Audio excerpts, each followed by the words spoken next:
Never before have we had greater face a complex, rapidly changing world. Think of it a moment. It is a world in which supersonic speeds are commonplace. It is a world that has seen the coming of the atomic bomb. It has seen the rise of the total state, the dictator, and the mass man. It is a world of new sensations, new excitements, new distractions. So much to be learned by so many in so little time.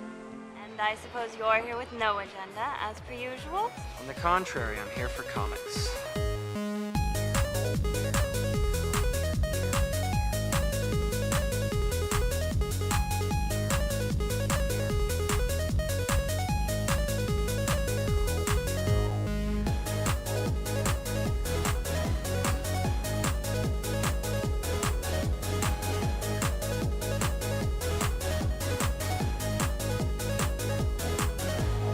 How's your comic book collection, Brody? Oh, it's going good, but I've been...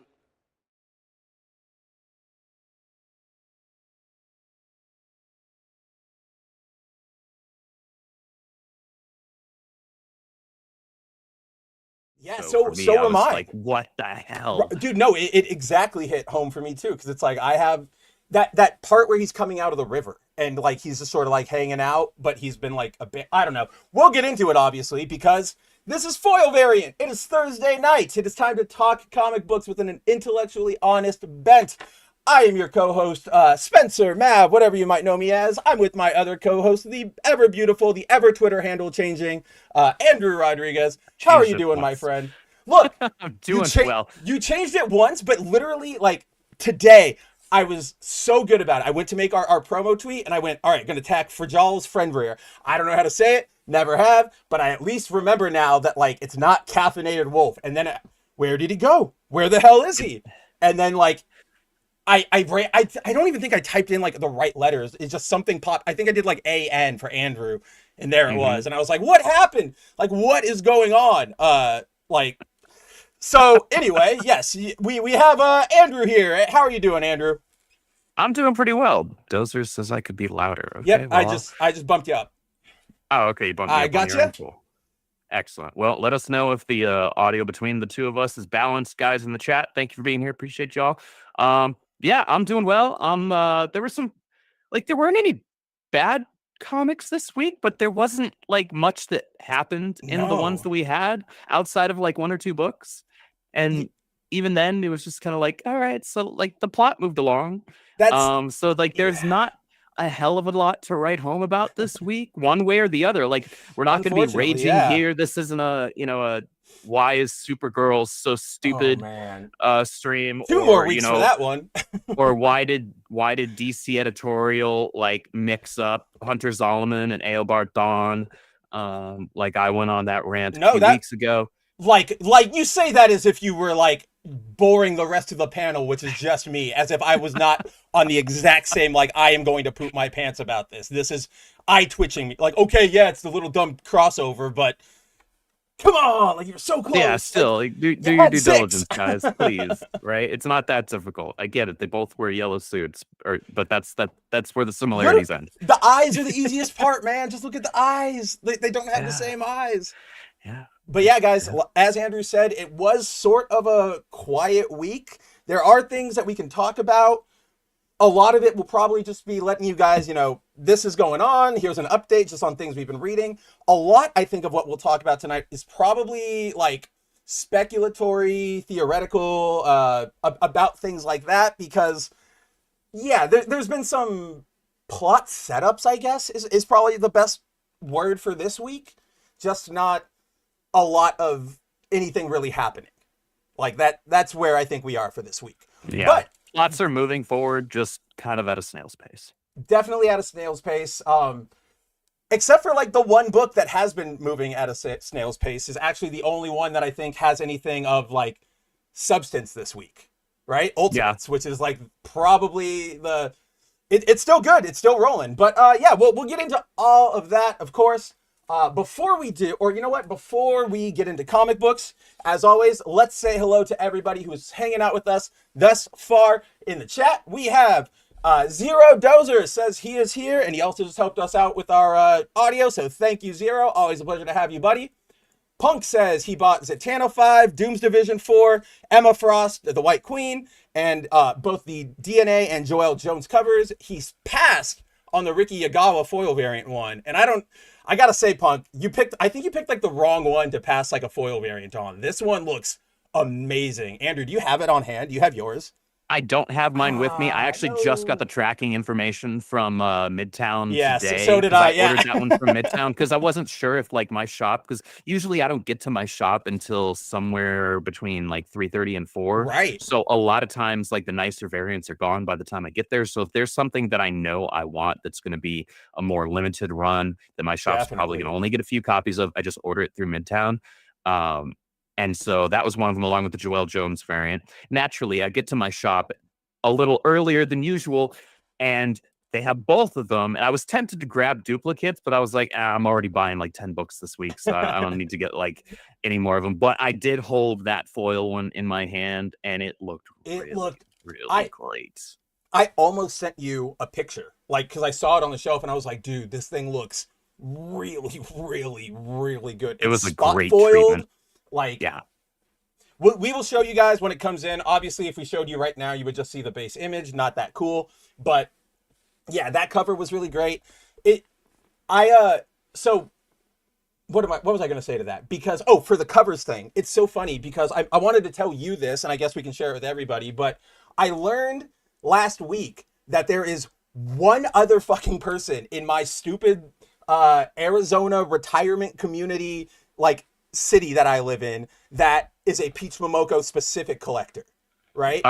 Because last week we had Spider Girl, right? Like, Spider Girl #1 came out, but it had one of the Marvel Rivals, design variants that they're doing that I have to collect because I've already got all of them already. So I picked up that Spider Girl one. I went to walk around the shop to see everything else. As I'm getting ready to leave, I noticed, there's a scuff on my Spider Girl #1. And I go, well, I know that there's another one on the shelf, and nobody really gets these design variants. Like, even my shop guys are like, you're the only person who really likes these. And I'm like, because they're cool. But I literally, one lap around the store, I come back, that is gone.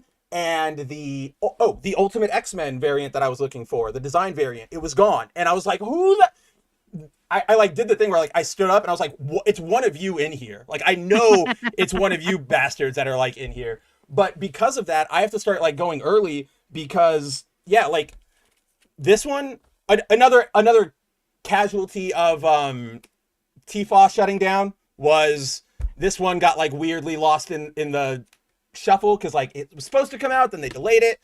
Got weird, but I had to go pick it up and I was like, it's 10 o'clock. My shop is open. I need to like go right now. I need to beat that person. I will not let them like get my Peach Momoko covers. But yes, I understand the struggle of trying to find covers. Let's see. We also have Tehillim. What's going on, Tehillim? Shalom and good to see you as well, my friend. Emily, what's going on? Hail to you. Always a pleasure to have you on board with us. And yeah, that's Punk. That's Zero. Emily, Tehillim. I'm sure more of you guys will filter in. If not, who knows? But we've got you guys. We can probably get into some things. We can get into some comic books now. I think I got nothing really to delay us on. No real other comic book related topics, I guess. I guess I can ask you this because you actually semi care about these. Have you seen the Galactus popcorn bucket? Yes, the kind of shiny metallic one. Yes. That's exactly what I was going to show it off. It looks a lot better than the Reed one. Oh god, the Reed one where it looks like his like wiener is like wrapping around. It's, if you look at the other side, like it looks fine, but it's like, why did you use that angle for the marketing shot? That main promotional image. I was like, guys, you could have taken the photo for the marketing from literally any other angle. Or they could have just done something like this, Andrew. So for those of you who haven't seen it, this is that Galactus popcorn bucket. It's just a big old head of Galactus. It glows. Yeah, you can see the size comparison there. But why didn't they just do something like this? Just put it on a spin thing.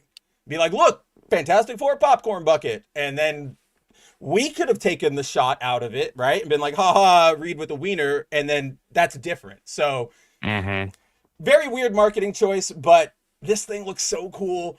I'm almost It is tempted to pretty get it. cool. I'm almost tempted to get it because it's Galactus. I don't give enough of a crap about Fantastic Four or Galactus to shell out for that, but I can see why people who do actually care would be pretty jazzed about that. Oh man. Did you ever play HeroClix? No. Okay. Do you know what they are? I remember them, but Okay, cool. Yeah. I never played them. I bought a bunch of them when I was like 13 because I was like, this is cool. But then nobody fucking plays that where I was growing up. So regardless, my point to this all is they did an exclusive back in like 2009 or something for Comic-Con, an exclusive HeroClix that was Galactus. And it was like 4 feet tall. Like this thing was massive. It was awesome. Like the other ones actually looked like to scale. It was really Oh wow, impressive. okay. It was they had done 3, or that was the third one they ever did. The first was a Phoenix, like Jean doing the Dark Phoenix cover where like the fire is behind, like the bird is behind her, and that looked pretty cool. But that was still like maybe that big, like just a little bigger, right? And then they had a Spectre that I think you would have like. It was like old school Spectre, right? Like really gloves and thong Spectre, like that's it. And then of course the hood, but like old school Spectre. And he was doing like the Alex Ross thing where like he's like coming up like he's emerging or whatever. It was really cool. But that one was like like a foot maybe. And then the Galactus one was just giant. It's so cool. But I love when like you can lean into this with your products, right? Like make a big Galactus thing. Make all those weird things, because what else are you gonna do, right? Yeah. No, collectors love that kind of crap. I mean, collectors. Okay, I'm sure I've had this talk with you. I don't know if I've had it on the show, but it's like, I like 1 or 2 popcorn buckets is cool, but then I feel like once you start having a collection of popcorn buckets, look at my wall of popcorn buckets. Yeah, you're a nerd. It's like, but it's like not like you're a nerd, but you're not like us nerd. You're like Funko Pop nerd, and that's like worse feeling nerd. Yeah, if that, it is somehow a rung under. I think it's under Funko Pops. I think it's under Funko Pops. The day GameStop starts accepting like trade-ins for popcorn buckets, that's when you know it's Funko level. Oh wow, yeah. But yeah, guys, that's just wanted a quick little thing. I thought the Galactus thing was cool. Andrew, we've got comics to talk about. Where do you want to start this week? Also, did you see this? Woo. Oh, what the hell? It's the. No, I didn't. Okay, do you remember? I didn't see that variant. This is I'll grab another one. They had a bunch at my store. Again, nobody buys the variants but me. But remember they did like 1 year in foil variants for like all the Ultimate books. Like that's what this one is, because this is 13 and all the others were on 13, but this book is way behind Black Panther, X-Men, and Spider-Man, so that's why it just came in. That's why I was like super confused. But yeah, just it's a really like cool almost cover. half a year behind, because we just got issue 13 of Ultimates this week, and next week we're getting issue 18 of Spidey. Yeah. Ultimates is super behind, and there's no time skip. They're like Spider-Man. It just keeps going along in real time. But do we want to start there? What do you want to start with? Let's start Ultimates. Why not? All right, let's talk some Ultimates. I think it's a decent enough segue. I know. Why not? We already set ourselves up. It was natural. All right, let's see. Jump over to everything. Turn that off. All right. Full page. All right. Yes, as Andrew and I were just discussing, we not finally, but we have a new issue of Ultimates. If you guys remember, it's been a little while since we have visited the book on the show, because for like the last 2 issues, either last like 2 or 3 were kind of crawling. Well, they're just crawling, and then like you were gone for like Heroes, or like 1 week when one of them came out. That's true. You didn't get to. We just got lagged behind. But like Andrew said, for a while. I only just read issue 12 like 2 days ago. And that's kind of what Andrew was saying was this book, if for longtime viewers, you'll remember, we like this book, but it has been hyper slow ever since we got that reveal of Bucky being the new Grand Skull. We went to like 4 or 5 issues of backstory and like world building, which was Yeah, cool, but really like wasting the hell out of our time. it really slowed the pacing down to a crawl on the overall plot. Which to was like, I get that this is some important information or some interesting information, but it's also dragging the pacing like it's really dragging badly. it so hard. They should have. I get that they're trying to like do the Spider-Man thing, so like, you know, keep every month sort of on that maker's schedule, but I think like you could have planned this better, or you make this a 6-issue mini if you have to, because like I like that stuff. But if you guys all remember, and I know you do, Andrew, the Guardians of the Galaxy issue, where they just like they're just like randomly standing in that field and they're like, yep, they're coming here. Then the Guardians pop out and the what's her name? Like, oh, their Captain Marvel like pops out and she's like, America, all of these things. You're one of us. Don't you remember all of these things? And that's basically all we got. You could remove that issue from the run so far and nothing changes. Like nothing changes. It had zero impact aside from, oh, we found out that America was part of this the Guardians group over here. That's it. Like, which like they don't hang around. They immediately leave. Yeah, so it's they F off. Yeah, so it's like, cool, that happened. And it's like, this is one of those like, I guess it's easier to just explain it, but like that plot is boring or not boring, but it's slow. It's just info dumping. That issue, though, has a concept I'm still really jazzed about, and I really wish we would explore it more, which was, what is his name here? Like Kid Quantum or whatever, his power, he's like, I can stop anything as long as I completely understand it. Like, that was cool. Like, that's a really neat idea. I want to see that in action. It's also busted as hell conceptually. Well, yeah, but that's why we throw it into like Dragon Ball Z or JoJo's Bizarre Adventure. That's exactly where it's going to be. Like, you need to have anime level rules for that particular type of power. Anime level rules, but also like contained storytelling, not expanding universes. Oh yeah, it needs to just be really locked in. That's how you really break the absolute crap out of your power scaling, is having stuff like that.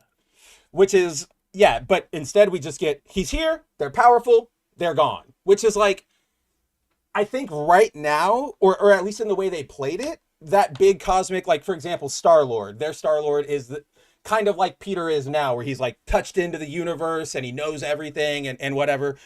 That's cool, and I get like introducing him and Kid Quantum and everybody who's super powerful early on. Right now, it gives us that sense of like, holy shit, like there's a lot more that we're like out there that the Ultimates have to go up against. But what happens when we get there? You know what I mean? Mm-hmm. Like now we know we have to get to that point. And if you do introduce them now, I mean, maybe I'll give a little benefit of the doubt to Dennis Camp just from what he's done so far. But you and I have seen this all the time. Once you get to that point and you cross it, they either handle it really badly to the point where that threat is just not a threat anymore, or they like MacGuffin it, right? Like, oh, we're about to beat you. Black hole opened up underneath you. You're going to get sucked in. That's not something that's happened, guys. That's just like an example. Like so the writing can get bad. Something super contrived. Yeah. Contrived. That's the word I was looking for. But yeah, like Andrew said, you really have to be careful about your power scaling. We talk about that a lot here. Andrew really hits it because he's in charge, or one of the people in charge of building a new comic book universe where there are powers and there are future people and old people, like past people and and things like that. So he knows what he's talking about. When Andrew opens his mouth about power scaling, you all listen. You listen very, very hard. You should. I mean, why else are you here? I know it's not for my beautiful mug. Let's see. Oh, I put it away. All right. So long story short, for those of you who haven't been reading the series, last issue, we got the reveal that Iron Lad, still alive, still sort of in this weird, you know, he's being constantly operated on. But he's still like conscious, coordinating the Ultimates, all of this crazy stuff. And we get to near the end of the book, we learn that, what was it? It was like he was using like time travel, right? Or like, oh no, Doom. That was Doom used the time machine to rescue them in that moment from the Hulk, where, like, or yeah, where the from Hulk's Hulk. people were like ripping them apart, and they do this Correct. cool sort of exploration where it's like Doom could only go back like so far because there were like, you know, the explanation actually works in the book, and it's actually sort of like, oh, The further you get away from it, the more like set solidified, in stone and yeah. solidified the events are. So Yeah. like Doom kept, you know, going back in time to that event, losing, but when he came back to his time, technically that's later from when he left. So he's getting ever further away, which is why I think it's like She-Hulk. He's like, why didn't you just save all of us? He's like, because I couldn't, like, otherwise I would have ripped the universe apart. So Yeah. we get this building sense of distrust from Doom with everybody. But then the big reveal from the last issue is that Jan, the Wasp, is a traitor. She is spying on the Ultimates for the Makers Council, for Fury. Nick Fury. And yeah, that is where we left off, which is, okay, now that you've read it, Andrew, that makes me really question even more what the hell she's doing in Incursion, right? Where she's just sort of like a normal member, still, like, I don't know, it just fits in really, really odd. I'm sure Look, it won't make sense. Incursion fits in really, really odd, just in general. Incursion doesn't work right now. Guys, they released the cover to Ultimate Incursion #4 today. It has magic, like ultimate magic, in a sword clash with Miles Morales and his dumb lightning venom electro sword. It's really dumb. It's really bad. Just also, go away. Get out of here. Also, I'm officially declaring Sarah Pichelli is washed. I don't know what happened, but I was talking to Andrew. I showed him old pieces, and I was like, look at this, and now look at this. And it's almost, okay, okay, this feels a little mean to Sarah, but it almost feels like Salvador LaRocca. Like, you were good at one point, and now you just gave up. Like, what is happening over here? But yes, back to some good things. We don't have to talk about Salvador and his war crimes against art. But yeah, Ultimates 13, we are dropped back in. We are no longer doing all of that jumping back and forth exposition stuff. We drop back in to find, so last issue, or so as you saw on the billboard, the cover, I guess this is an important detail to mention, which is after the events of last issue, after finding out Doom's whole time travel thing, the Ultimates went, all right, we're like, this clearly isn't working. We need to like redo this. And so they had Ultimates 1.0, which was the origin boxes that kind of kicked off the Ultimate Universe. You know, that's how Spider-Man got his thing. Electro got one. Hawkeye got one. That was 1.0. That didn't work. 2.0 was just doing sort of like coordinated strikes against Hydra and everybody around the world. That didn't really work. So now they go, all right, 3.0, we're going to make this sort of a communal, like a society thing. Like, we're going to take this to the people. And so what we get into, making it an underground network type of thing. There we go. Yes, network. That's what I was looking for. I was going to say like movement, but I'm like, maybe a little, maybe they kind of right? call it and describe it a movement, but it doesn't feel I think right. it didn't work the same for me. A movement to me feels like a more general thing, and then like a network, like you said, is like we're together for a specific purpose, right? Like, yeah, that's, at least that's how I clock it. So what we see in this issue is basically Tony is he's checking in with all the different branches of the Ultimates, and so he goes and he sees America, and it's him and America. I thought there was somebody else, but America is out doing like outreach, like she's showing up at places and saying like, look, we are real, you can fight with us, like you are an Ultimate. Then he finds, you know, Cap and Hawkeye, and I think one more of them. No, I guess it's Cap and Hawkeye. Cap and Hawkeye are still going out, and they are raiding all the Grand Skull bases, still taking the fight to the Makers people, all that sort of fun stuff. We then see that they launch their own social media network, or their own internet is actually what they call it. And we start seeing, you know, people are waking up to the Makers bullshit and all the lies. Like, what are they putting in our food? I didn't know that. Wait, they're experimenting on an entire island of people with gamma? Like, I didn't know about that. And I kind of really like this. Like, guys, put your politics aside for a second. I know that it runs up against things that are happening right now, but let's go into the context of 6160. I really liked the bottom panel, panel 4, bottom panel on this page, where on the Ultimates like internet, they host regular streams where they talk to you and teach you things. And in this one, Tony Stark's like, hey, like, welcome to my show. Today, we're going to teach you how to make a Molotov cocktail. And I was like, huh, all right, what? Oh, from common household items. And I was like, hell yeah, like, all right. Like, let's go. If you really wanted to get a network going of like resistance fighters, this is how you do it. Then we check in with Hammond, Jim Hammond, where he's apparently going off to sacrifice himself or something. We don't know. Yeah, I didn't quite understand what was going on here. They don't really explain it. They don't follow up on it. That's the problem. Yeah, I assume maybe incorrectly, but hope that we find out maybe next issue what that was all about. But yeah, he's just like, say your goodbyes.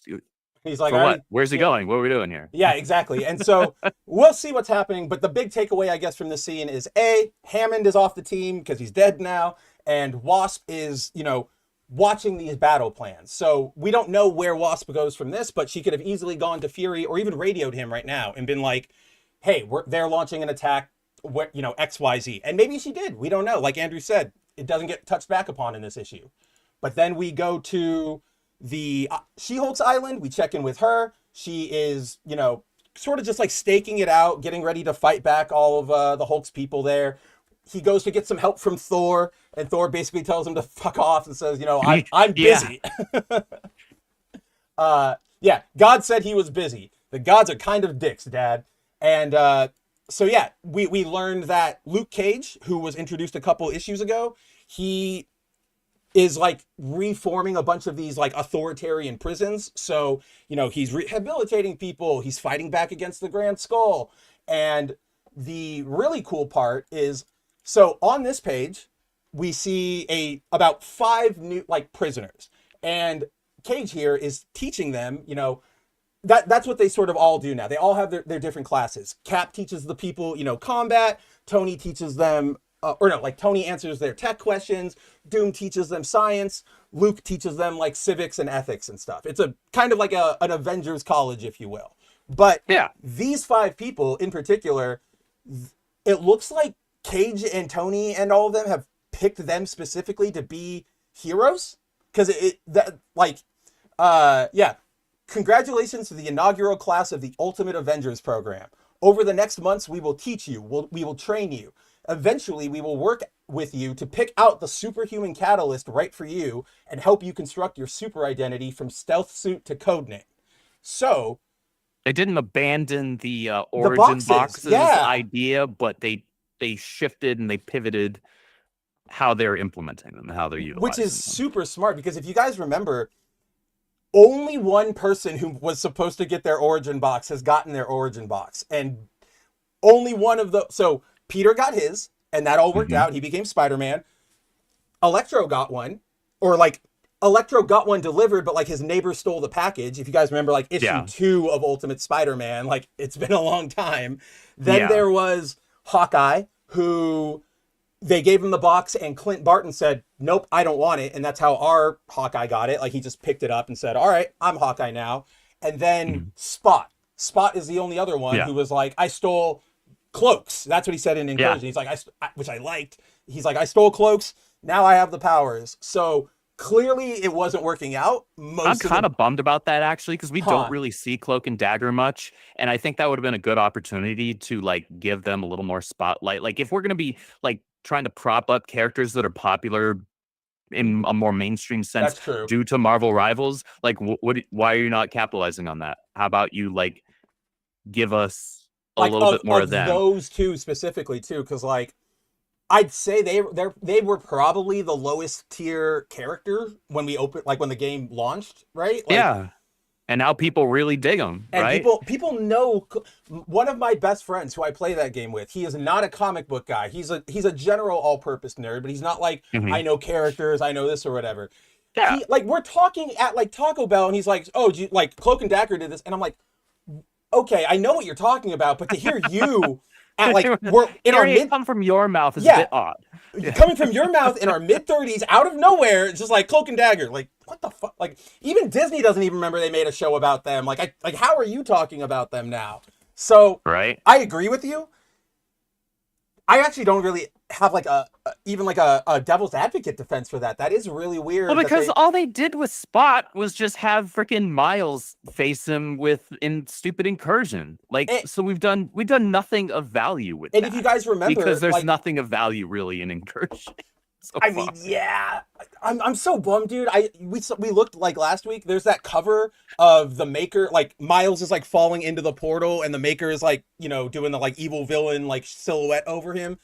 It looks so good because it's the Maker, and I'm like, but this book sucks so much. I really don't want to like buy any more of it. Like, I bought the foil one.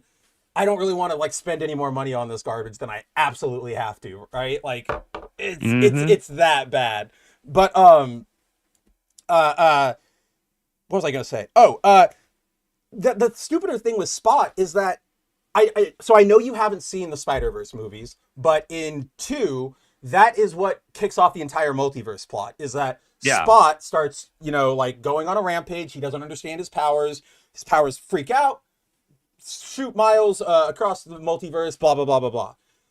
Here, they don't even do that. Like, he gets to the Ultimate Universe only because of the card that the Maker gave him a jillion years ago. And when they do fight Spot, it really is a member berry, right? Like, he shows up, Spot's there, he beats up Spot, and then they go.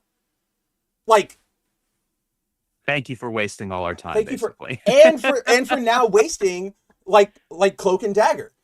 Even though I like that little bit, guys, of like, oh, this guy stole another person's box, and cool little twist. Use it somewhere else. This should have been your opportunity to do something with them. Like, you could have even done something really fucked up in the vein of the Ultimate Universe, like 6160, and done something where like they used their boxes, and because it's the Light Force and the Dark Force shit, they got fucking like weirdly tangled up, and now they are Spot, and Spot is just this weird like combo homunculus of like Tandy and what's his name? Tandy and Ty. It's like their agony, like, oh God, separate us. They're still in there. If Tony and Doom can do it, boom, you have them back. Like, that could have been even more interesting. But instead, we just got cameo. Yeah, it's just kind of half-baked idea. Very, very, I mean, put that on Ultimate Incursion's like dust jacket, dude. Like, that has to be the, like, someday we'll do, I know it'll happen, and we'll have to come back and review, but when DC eventually does cross like Absolute over with like Earth Prime, I kind of feel like they might be like, it might still be stupid, but the fact that they're not just like immediately doing it as soon as the line got popular gives me a little hope that they at least have a plan of some sort. Yeah, well, like, the thing is with the Absolute Universe, like they kicked it off with like something that happened in, we have the Absolute Universe because of what happened in Earth Prime, the DC All In Earth Prime thing, right? Whatever they want to call it these days. They have not, outside of us having, I think, what, 1, maybe 2 scenes referring to Booster being trapped in the Absolute Universe. Yeah. Like, they have not had any intersection, no crossover. Oh, shit. No, unless they've done it in wrong. Manhunter or Green Lantern. We're wrong. And I can't believe I forgot this, but we're so wrong. Are we? What am I forgetting? Hold on. I'll get there. But first, to the Booster Scenes credits, to the credit of the Booster Scenes, those have not been, like, yes, those have been around. What was the last one?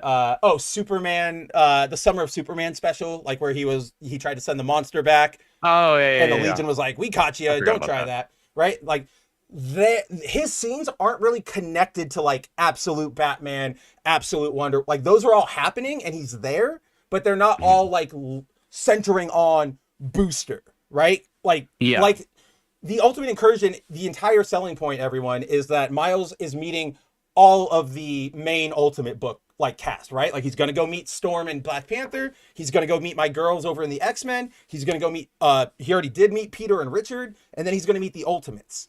They haven't really Yeah. like that. Of course, that's going to happen, but DC hasn't banked on that with the booster scenes. And I make that Right. very, very, very fine specification because Free Comic Book Day. Oh, I haven't read the Free Comic Book Day. No, it's thing. okay. You didn't. But I sent you the page where we learned that Mirror Master from Earth Prime Oh, that's is fucking like talking to the Mirror Master of Absolute. Like, yeah, that's what I forgot. And now I'm like, we were literally upset about that because we were like, I this know. is your first like actual crossover with jabronis. and why are you doing? Like, why are both of you doing this? That you don't have to. Like, bizarre. Like, absolutely bizarre. Whatever is going on over there. I don't understand and there's probably some marketing to it. Somebody in marketing over at DC and Marvel Publishing specifically is telling them, hey, like the sooner you cross these two universes, over in your line, at some point, you're going to be able to push this one that's been on the decline because this other one over Save here it, is going yeah. to elevate it. But unfortunately, that's not actually how that works. How that It actually really works isn't. is that it drags the other one down. If your crossover sucks and your all that premise sucks, it doesn't matter who's showing up. People will go, wow, I didn't like Dark Crisis. Now I don't want to really check out Teen Titans. I don't really want to check out what Black Adam's doing. I or dropped any of comics that. entirely with Yeah, Dark Crisis. yeah, I was like, I'm good. I had already dropped them, but like I went in saying, oh, there's a new, like I always did the thing where you check in on the big events when they like pop up on your Twitter or whatever. Like I would go, oh, Yeah. something's happening. Go hang out with my Pakistani friend for a day. Check them out. Like when I came in for Dark Crisis, I just went, oh, this is so bad. I didn't want to believe it was so bad. I actually went back and read like the prelude, like everything that built up to it. Cause I was like, there has to be something You're here like, I'm it missing. can't be this bad, right? No, it is. it is just that It's just entire bad. event ends on, to your point, Andrew, about like marketing. That event ends with everybody getting Black Adam's power. Like, really? That's what we're doing here, DC? Dude, we're trying to like look. I had fun with the Black Adam movie. So did I. But it's not good. It's not great. I wouldn't call it a horrible movie, but I had fun with it. Right? I was like, this was fun. It's a good FX movie to me, right? Like the kind of Yeah. movie where it's on a Saturday at 3 p.m. while you're like walking around the house or whatever. You'll put it on. You might even sit down for an hour or two and watch like a bit of it, and you won't feel. I will like watch bad. a 2-hour film of The Rock with superpowers. Like that's fine for me. Like That's all. I'll enjoy that for a viewing or two. Right. Right. That's all I needed out of it. Yes, they could have done some things to make it a little more comic accurate. I thought he looked fine. We did get a really, really good comic book live action adaptation in that though that got killed off. Dr. Fate, right? Dr. Fate looked incredible, and I wasn't a fan of the race swap for Hawkman in terms of the casting, But his the suit character, looked the suit, incredible.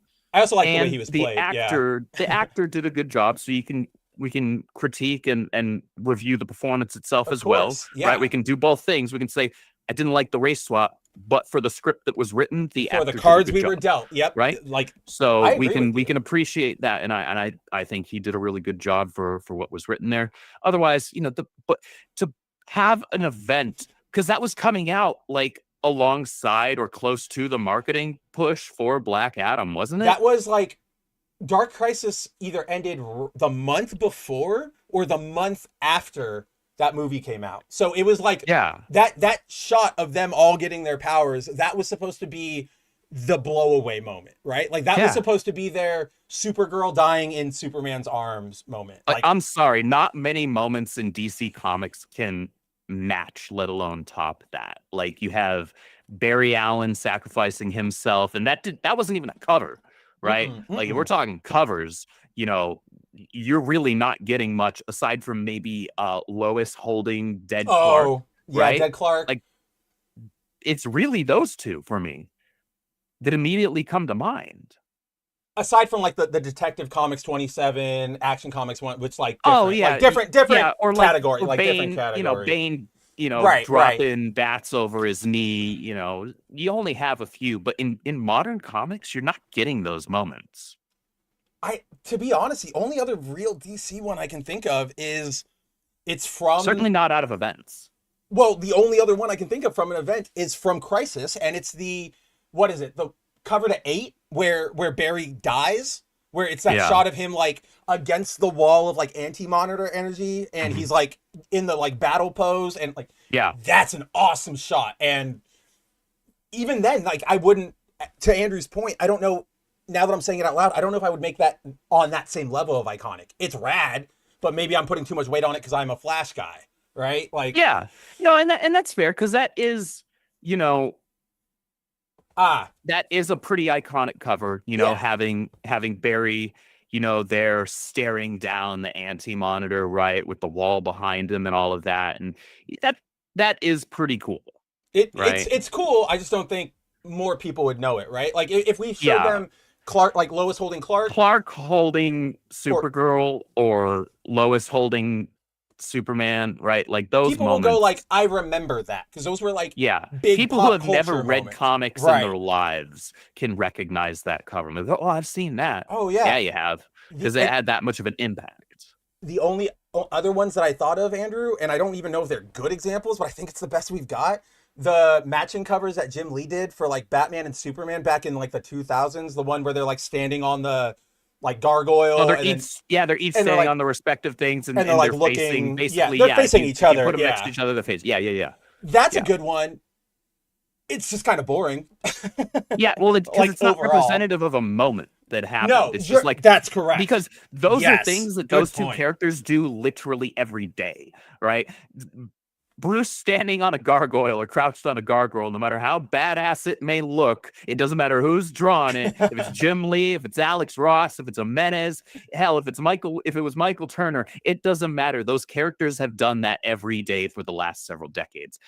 It's the moments that come out of the events. If those are impactful enough in the cultural zeitgeist, in the comic book world, when those are on a cover, like your Death of Superman, like your Death of Supergirl, those things are the things that have the really lasting impact. You could recognize, those Jim Lee covers, absolutely. And even, non-super hardcore comic book fans would know those images, but it's not quite the same thing. No, it's more, that's your Wikipedia cover, right? Like that's your trading card, not the in-action shot showing how cool you actually are, right? Like, 100% with you there. I think you nailed it on the head. But let's see. Clone Geek. First of all, Clone Geek says, I think some of the Hush covers are memorable. But I wouldn't call them iconic. The only one I can really think of too is it's that one where they're all the Bat family is standing on like the roof, and like Nightwing is like twirling his like baton. That's the one I remember like the most, because it has like the motion lines. That's pretty iconic. But again, like Andrew said, that's just like, that's the group shot of them. That's not like, this is something this isn't his back being broken. This isn't him. Yeah, this isn't some big cracking moment like Doomsday in the face. And back to like what we were saying about Dark Crisis. That's what they were trying to sell us on, that this Black Adam of it all was that moment that we're going to sell everything on. And it just wasn't, guys. Like, it is a very, very, very, very bad event. And not only did it like kill interest for like Andrew, but it actually put DC in a really bad spot for about a year, up until like now, actually. Yeah. Like they haven't All In and like, the absolute with the stuff. All In is them just like now starting to like climb out of that a little bit, but they're not climbing out at a super fast pace, because they've got some key, Hallmark titles that are really dragging right now. When does Jimenez take up pencils on Batman again for 2 issues? Like October, for like 2 issues and a cover. Okay. But then they're doing the stupid thing with that book where they're like, I don't know if you saw this, Andrew, but the Batman #1 that's coming out, for those of you who don't know, yes, of course, we're getting a new Batman relaunch, whatever. But that #1 is, they're doing a polybag thing with it. But it's not just like a polybag where it's like, this will keep your comic like safe. There are 7 different foil variants that you can only get by buying the polybag of Batman #1 and you don't know what they are. And so they've literally just introduced like gacha. They took the 90s and they took now and they put them together. And it's I already not played great. Nikkei. I don't need gacha in my comics. It's here now, my friend. And I only just started playing that this last week. you? It's pretty great. It's pretty great. Caro got me hooked on it. Well, what it is Shift Up was like, hey, we're doing this Stellar Blade collab. And I'm like, oh yeah, I did get the complete edition of that. And I should probably redeem that code for free crap in Nikkei, even though I've never played the game before. But and that's then I how they get you. You go, now I'm logging in every day, doing some dailies and doing all that. No, 1,000%. Like, I did manage to pull Eve on my first try. Oh, and I also lucky. pulled Raven, for anybody that plays Stellar Blade and knows who that is, another character from Stellar Blade. I pulled her on my first try this morning when she, like, today is the first day she became available during the event. So you like, and so I pulled her on my free pull. And I was like, pretty incredible. All right. But no, like, I don't blame Nikkei. I only recently started playing it, and it was because at the beginning of the baseball season, the Padres announced we're going to have a Goddess of Nikkei like crossover night. That collab ends today, I think, actually. For like in game, it does. The game itself, like they did a collab at the stadium, like at a game, like it was a whole night where like they had merch to sell, exclusive pins. They had the characters cool. Like up on the screen introducing players and stuff. It was awesome. And yeah, so like I saw them coming to the Padres, and I went, Padres and like I just got to do it. I'm gonna do it. I'm gonna do it. And now they got you. I know Nikkei's by name now, and I don't know what that says about me as a person, and I'm not ready to confront what that says about me as a person. Let's see. Timon asks, first off, what's up, Timon? Fair to say Marvel has more iconic covers than DC. What do you think? What's your take on that one? Just, I guess, off the top of our heads. Obviously, we're not sitting here going through our archives. So to touch back on what we were just saying, it depends on how we're defining iconic. Because what I was defining iconic as is this is something that reaches outside of comic book fans and ties to something that happened in the actual book itself. Again, Lois holding dead Clark holding dead Kara. Those things, yes, they exceed, and they have, transcended just the comic book community and that demographic to where people who are regular schmoes who know piss all about whatever the hell happened in Christ's Son Infinite Earths or Death of Superman. They know, I guess Death of Superman's kind of in the name, but they still recognize those covers. There are plenty of iconic or very memorable covers and incredible covers throughout both publishers. That like we would know. Yeah, but what I was using as the definition is like, okay, but what's something that actually happened in the books that was represented on a cover that has transcended that into just more cultural zeitgeist rather than just within, honestly, comic books are a pretty niche medium, guys. Yeah, they really are. It's not a normie medium. And so if normies know what the hell that thing is, that means you've transcended the medium. You've transcended the demographic. Marvel. Agree. I have to think in terms of events that have actually happened in there. Like they have some, again, within comic books, yeah, they've got some iconic covers, some very memorable covers. But in terms of things that happened in an event to where people recognize that, maybe Civil War. Maybe, but maybe there only that first one where it's Cap versus Tony, like, and they're not even doing the shield thing. It's like that one of their like face to face, like they're about to like punch. Yeah. Maybe like a lot of the ones I'm going for Marvel are a lot older. I mean, again, like the Batman problem, Amazing Fantasy 15. Everybody knows that image, right? Fantastic Four #1, where they're all fighting Giganto. Like everybody knows that image. Then as we get more modern, I can see, now that I'm thinking about it, I see things like Giant Size X-Men or even the Dark Phoenix saga cover where she's like blowing up in fire. I forget which issue specifically that is. That's probably one of the most memorable ones. Yeah. So I would probably put that one in the conversation.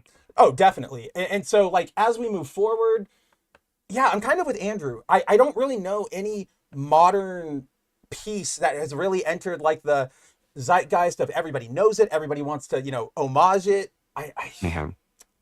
Really, it's probably the Hush stuff. is like the only thing I can think of that people are like, I'm homaging that all the time. Ad nauseum. And now that I Like think about we get it, guys. You've read Hush. yeah, right. Like, can we please So have I. move on? That's why we have Hush 2.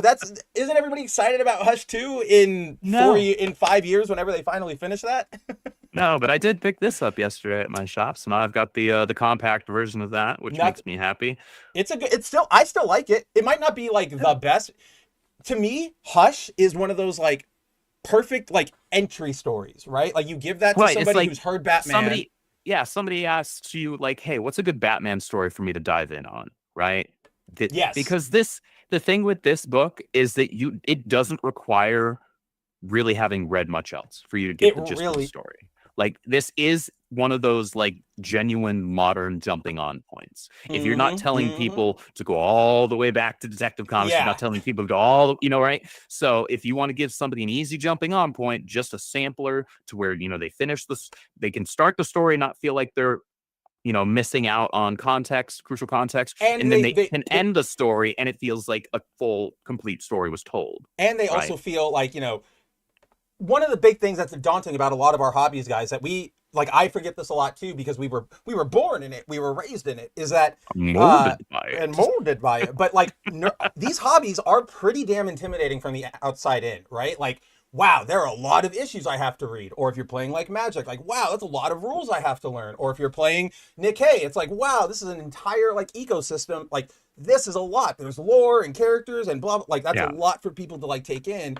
It's one of those things why a lot more people have been, jumping into manga, because while you might have the closest thing you have to worry about with manga is like, oh, wow, One Piece has 80,000 volumes, but it's still all the same story. You can still start at that one and number one. Go straight on. No, 100%. But I think with Hush, that one little advantage it gets to the normies to make them fully go like, okay, I will do a jumping on story, is that it does it does the greatest hits, right? It has all the villains they know. It has your Joker. It has Ivy. It has, then it has Superman. Like it's got all the elements that they know, so that when they look at it, they don't feel like, oh, I am so out of this hobby. This is so intimidating. They're like, oh, and that's pairing, that's pairing storytelling with marketing, because what you're doing is you're putting in you just said it, your greatest hits. Yeah. You're putting in characters who people generally latch on to very easily,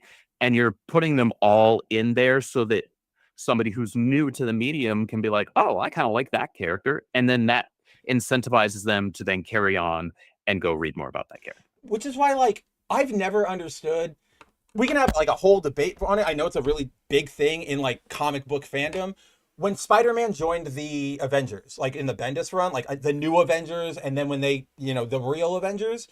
Yeah. Yes, personally, I'm torn on it, because like I do think he is better off as like I'm on my own. I don't get like the attention from everybody else. I think that is part of it, but then I think that's part of that Tom Brevoort youth trap, and I'm like, well, him growing up and him getting the respect of everybody and going on the world's premiere like super team, that is like something I would want to see. And damn, I don't even remember where I was. Damn, I genuinely just like lost that train of thought while we were going at it. Oh, marketing. Right. So like that's my thoughts on it, but I was always like, that just makes sense. Like put your big guys on your big super team book, right? Like Avengers in the 80s and 90s and early 2000s, yes, they were sort of like Marvel's B list dumping ground, right? Like it seems the Avengers was never that big of a deal until after the movie came out, right? Like it seems hard to remember, but Iron Man, Captain America, Spidey on the Avengers book because they wanted to boost Avengers book sales. Well, look who they put. Well, it was him. And it was fucking Wolverine. Yeah, like Wolverine, the two, right? You're gonna put like their two most popular characters. The only way you could have sold that more is if you were like, oh, and Venom is here, right? Like, let's just put Venom in there as well. Why not? Right? That's the only. No, wait, didn't he actually even make an appearance? Carnage does. He gets like ripped up, like in that very first issue, and then Venom, like, he becomes like a secret Avenger later on. It gets really weird. Like when they do all the super branch outs. Then. Yeah. you're probably remembering of like when Sentry grabs him in the raft and like takes Carnage up into the air and just like rips him and kills him for a long time. Or maybe I'm missing something. I don't remember. Oh, Spidey puts his black suit on for a little bit because it's during Civil War and it's the Back in Black era. Maybe that's what we're thinking of. Maybe. Who knows? But it's been a hot minute since I've read any of those. It really has. But to what I was saying is just like, yeah, put keep him on there. You want to sell Avengers books, put Spider-Man in it. That is still your marketing strategy, as it has been for the last like 40 years. Kick off a book. If we need some sales, put in Spider-Man, put in Wolverine. Like, that's pretty much been. Why do you think they're everywhere all the time? Because like, I'm sorry, I love Aurora. Storm is one of my favorite X-Men, and she's one of my favorite leaders of the team as well. But like, putting her on the Avengers isn't going to make the book sell more. It really isn't. That's just more of a like, buy this issue for the speculation, right? Like, look, first issue Storm on Avengers. Okay, sure, why not? Like, let's do this. At least the art's pretty. Let's see. Oki says, last time Spidey joined the Avengers, he unmasked, and we know what happened after that. I still think that was a good development, and you could have done, again, if we're looking at it as in everything is supposed to continually move forward. I still like that. I still like the idea of Peter in a very pivotal moment in the superhero world. He decides, he thinks he's doing the right thing. He really, really does. And so I'm going to do the right thing. I am Peter. I'm going to take off my mask. It turns out to be a bad thing. And you have to deal with the consequences, right? Like, MJ and him have to live in a hotel because they're under pursuit by like the Thunderbolts because he broke the registration. Aunt May gets shot. Yeah. It's the problem was the one more day of it all, because if you'd have kept going with that could have been something to deal with. Now you have growth and change. Instead, we get the same Spidey over and over and over and over and over again.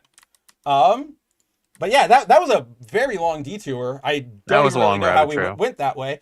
But yeah, so back to Ultimate. I guess we should just really wrap up Ultimates then, because again, guys, it's cool stuff, but not a lot to really like note. There's no like big action set piece to speak of in this book. There really isn't. This page was the most interesting, and it's I didn't even get to it. Was these 5 people are all supposed to be future like super Marvel heroes? Who do we think they're gonna be? Like, I enjoyed the cameo in the page. I think it was the page prior to this. Oh, of Danny Rand. Yeah, I was like, oh, they didn't name him, but I know who that is. Yeah, no, right? I kind of like that design. I kind of like that design. It kind of works, yeah. But then, yeah, like, is that Misty? Is that Captain? Is that Monica? I definitely think the guy on the right is Shang-Chi. Like, that's just pretty damn obvious. I think that's a pretty easy call. Yeah, that's a really easy one. But they gave him a kind of a Rambo look there. I mean, he's in prison. What do you want? They don't have barbers. Like, what are you trying to do here? But yeah, that'll be interesting to see. It clearly indicates we're going to get more of the people we know from Earth 616.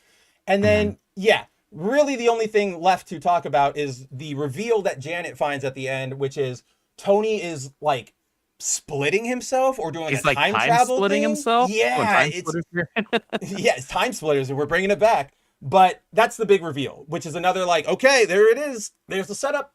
Let's see how it goes. And yeah, still a solid issue, just obviously not a lot to write home about.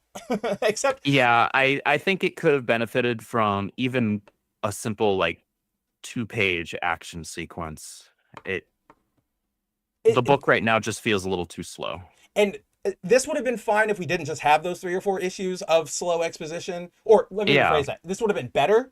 Like, this is still better than those ones, but it could have been a genuinely good issue rather than another good by comparison. I'm actually glad you brought that up, because that was one thing I was thinking while I was reading this book. I was like, there is a lot of it. Like, this whole book is exposition almost. Pretty much. Like, they're using this. It was to all set up narration. The world. Yeah. Like, it was all. And I get the perspective of why they were doing it, but I was like, man, that's especially because it was what 2 issues ago or 3 issues ago where we had the Thor one, right? That was all kind of expositional. It was poetic, but it was, this flowery exposition. And I was like, man, like like these The experiments book is are still good, cool. but Right, like these are cool. you're but putting them too close together and not giving me enough comic book pop in between yes, them. yes. You're not giving me a palate cleanser from it. You're like, if I picked up like an indie anthology of like indie, and not like indie superhero comics, but like, slice of life biographical comics or whatever, like Sure. I Some would of this may be definitely a thriller. right. I would totally be more okay with, okay, it's just, exposition. This is just explaining things, yada, yada, yada. That's, I would even look at it different because that's what that genre is. But like Andrew said, when we're doing superhero stuff, we're not Philistines, right? Like, you and I are pretty smart. We're pretty like up to, we can pass at a museum, but this is still like, we came here to see Captain America do shit.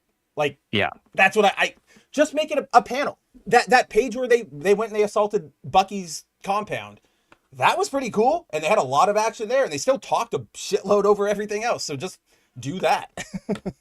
Yeah. It's like we are doing superhero comics here, guys. Like, just can we please remember where we are? Right. Like, pace it out. Give us superhero comic, then give us artsy comic. Give us superhero comic, then give us artsy comic. I will say, Andrew, this pissed me off. I don't like.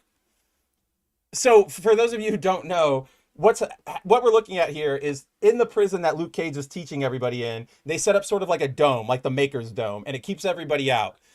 And I don't know why Tony is like, okay, I got to leave this place now, and he just fucking blows a hole open in it. Like, does that not render the dome broken? Is there not a door? How'd you get in here in the first place? Like, I don't know. It's also kind of its own version of the hyperbolic time chamber or room of spirit yes, and time, yes. whatever, tickles your fancy. Like it, because time moves at like, what is it, a sixth of the speed or something like he says? At a ratio of about 6 to 1. Yeah. So like every minute out here, 6 minutes in there. Or yeah, I think that's probably 6 to 1 is probably how it'll go. Yeah. So they're learning. They're kind of doing what the Maker is doing, which is. For those who don't really know all of the big Maker, like technology, children plot, all that stuff which has started all the way back in the original Ultimate Universe, the thing he does is he like locks himself in the city, and then he bioengineers a perfect like rate, or like he tries to make like a perfect species, and he does so in an accelerated sense. So like in the Ultimate, when he first did this plan, he went in, came out like a year later, like a month later, and all of the like creations were like 12 generations deep. Like, that's how fast he moves it. So like he does accelerated sort of training farming, and now they're taking it back. I mean, he even says it, I got the idea from the Maker City. So yeah, look at, and maybe Tony will start Breaking Bad, who knows? But yeah, this dome thing just made me like, you're a dick. Like yeah. That was kind of an odd plot hole there. But yeah, that is Ultimates. I know we spent a little bit of not on it, but with these pages up on the screen, still a good book. We'll probably recommend this, pick it up in the trades. Right now, yeah, that one's leaning towards check out the trades. You'll definitely enjoy the first trade. The first trade is, that first arc, that first, whatever it was, 6 issues was like really strong. And then it's just been super slow for this one. Super. So if you're like a world building nerd, you'll probably love it a lot, but it does leave something to be desired. Oki says, so I guess Ultimate Tony is doing his version of the Thanos snap. I don't entirely know what you mean by that, Oki. Do you mean like bringing people? Yeah, just let us know. Because that's a bit confusing. But yeah, I don't really see the correlation. Yeah, but Andrew, we let's see, where do you want to go from here? Well, so I want to end on Emma. We'll end on Emma. All right, let's see. We've got we do have to keep it pretty tight tonight, guys, because as we'll let you know, your boys got to be up at 5. We got something. We got something for all you lovely people out there. We'll let you know at the end of the show. But yeah, Andrew's got to be out, so we've got about 45 to an hour left, or shorter, depending on what you're up to. What should we hit? I mean, yeah, definitely Emma last. I guess let's let's hit Amazing Spider-Man. I was gonna say, let's hit Amazing Spider-Man. We did put it in the title. It's there. Ugh. It's there. It's in my damn. It's sitting on my desk. Like, this makes every time I have to buy like an Amazing Spider-Man variant, it hurts because I know like they're counting this as an Amazing Spider-Man sale, and that's not fair. Like, would not have. I would have bought. Okay, I was gonna say like I would have bought a Tom King book, but I'm like, well, no, I've passed on Wonder Woman. Like, I will not be doing that. But I would buy. I'll go buy Dazzler again, right? Like I'll pick that. I'll pick up. We will pick up Exceptional X-Men for a variant cover, right? Like, I'd rather do that over Amazing any day because I know it's just disingenuous all the way down when we get those sales numbers. But yeah, guys, we're back with Amazing Spider-Man. Last time around, we ended the first arc, which was focused on the Hobgoblin. He was, what was it, like poisoning a bunch of like soda to make people depressed and anxious, and then he was going to sell them a cure. Kind of a basic-ish plot, but not necessarily bad. Like, I was kind of behind that element of it. Then there was the whole flashback to Peter's youth, and he's a troublemaker and all that stupid bullcrap, which just definitely did. That was like my least favorite part about.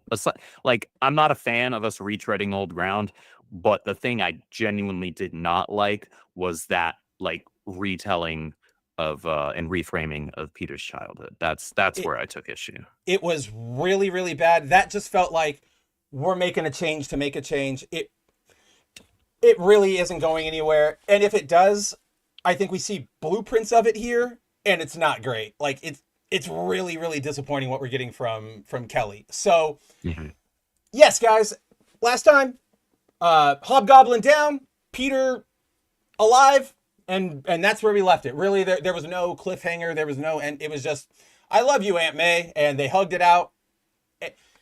I don't know if we covered it last time, because I don't know if you had read it yet or if I had read it yet, but literally, guys, Amazing 5 ends with Aunt May going like, Peter, I'm so like afraid, like I don't know what's happening to you. They have this like heart-to-heart talk, and Peter, you know, they reconnect, and he doesn't tell her he's Spider-Man, but like he gets understanding, blah, blah, blah.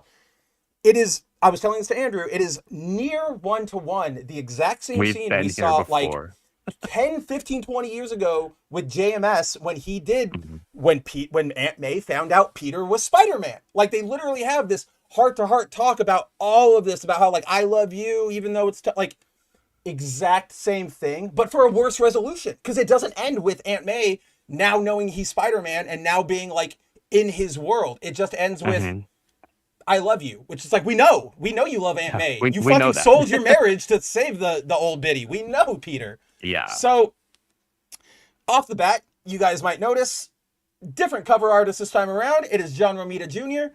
Unfortunately, that continues on into the, what do you call it? Like the contents of the book. We have our artist change going on here. If you guys don't know, Amazing Spider-Man is published twice a month, so they have to up the creative teams. Usually it's one writer and two artists who will trade art duties. Yeah. Generally, the other one is always John Romita Jr. It's kind of annoying. For example, last time around, it was Patrick Gleason, who is amazing, and then you had John Romita. I've been on the record saying, like, I do like John Romita Jr.'s art for that JMS era. I'm so over it. Like, I'm overseeing it now. Like, you put him on everything. His stuff isn't dynamic enough anymore. Like, we'll point it out. I think you might know what panel. With how a lot of the more house style guys currently working in mainstream comics have evolved their art and how absolutely ridiculously dynamic it looks. Like, going from Pepe Larraz action shots, it just an issue before, dude, to JRJR stuff in here. I'm like, man, I feel like I'm going from the 90s, like good 90s, back to like the 60s. All right. Not in a good way. No, but in the just like art is more stiff here and not as dynamic. Because like we've seen a lot of books, you know, evoke old styles, even if they try to do the old Ditko styles, because we know they're doing that intentionally. That's why it works. Here, this is just John's style, and it has been like old for a long time now. Now it's getting like annoying. Like, get the hell out of my house. The party has been over for 2 days now. Like, I did not say you could stay here. Yeah, I Oki didn't asked- say you could crash on the couch for Yeah, couch for right. a week. And you're still here, and you're still like drawing the same sketch. All right. Oki says, "How old is John Romita Jr. at this point? It's amazing he's still active. Just He's not looked it that up. old. He's 68, which is not Well, that I mean, old, especially nowadays. Not so old that he can't draw anymore. And it's not like he can't draw. He can still draw. He's still a good artist, but I think I agree with that. his style has Worn out its past welcome. it's worn out its welcome. It's past the point where it's the shiny thing and is really fitting for the book that he's always being put on. Yes, yeah. It's When the you've fitting had part of guys it. like Patrick Yeah. Gleason, when you've had guys like Pepe Larraz, when you've had guys like I know he's not your cup of tea, but Humberto Ramos, Yeah, no, right. guys he with completely these goes in there. Yeah. super dynamic, movement based art styles, Or even Chichetto, right? His is a little more or stiff, Chichetto. or like not stiff, but like freeze framey, I guess. You know Yeah. what I'm talking about, right? Like less in motion, but it still looks incredible. We still get that sense of like Peter is limber, Peter is jumping around, he's strong, he's whatever, and we just don't get that we just do not get them from JR anymore. No. Clone Geek says, "I love the fact that JR is older than Frank Miller." Is he really? That can't be right. That Is cannot be that? right. I'm looking that up right now. I'm sure Frank Miller looks a lot older. They're the same age according to Google here. Oh, Hold wow. up. All right. Frank Miller age, John Romita Jr. age. Oh, no.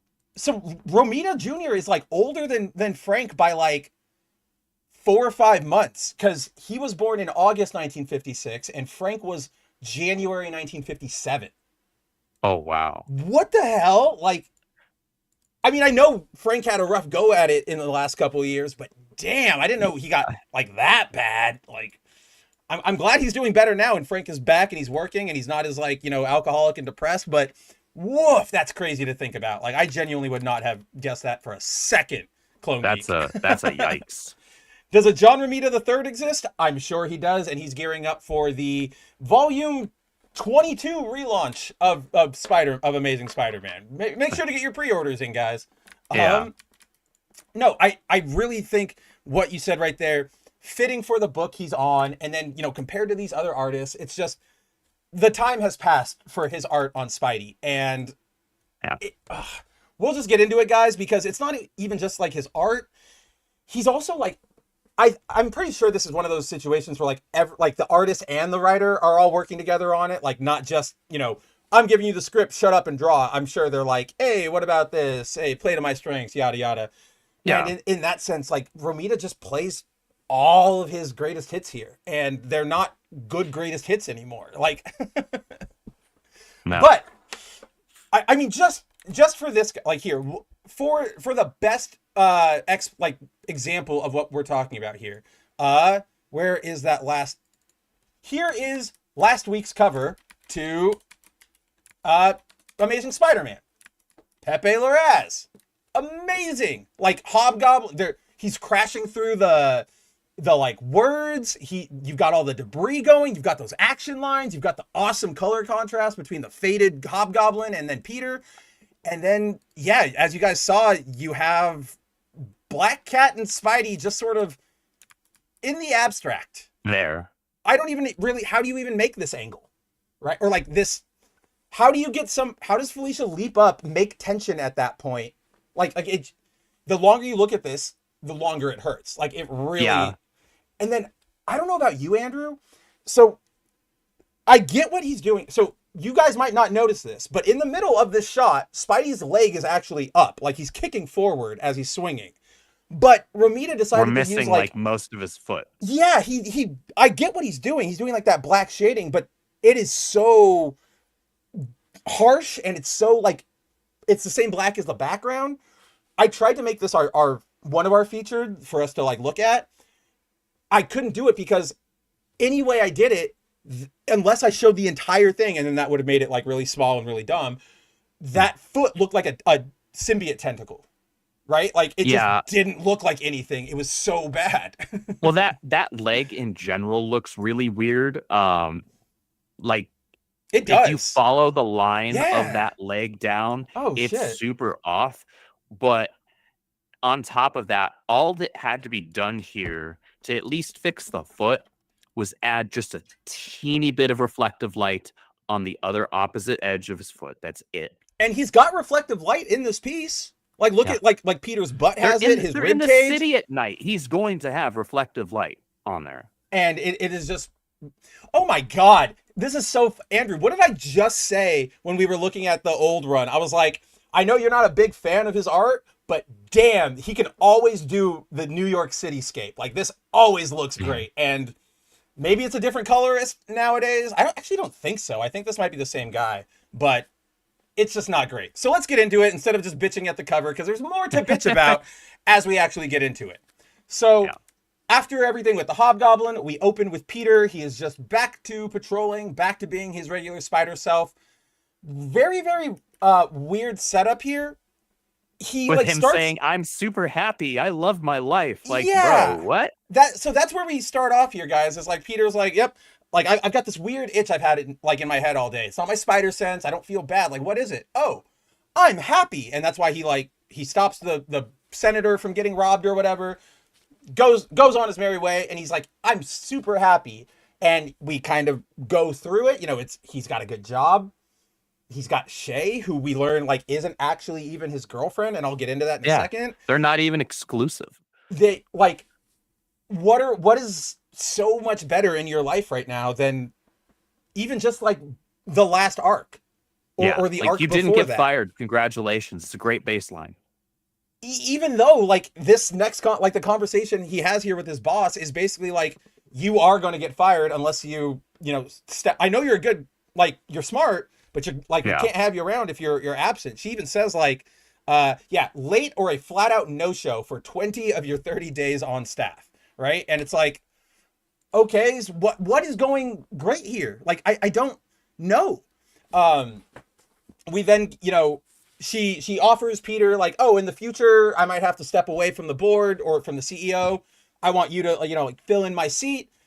And out of nowhere. Out of fucking it's like, nowhere. Wait, contrast that with what you just said about his attendance. Like, why would you even bring that up in the conversation?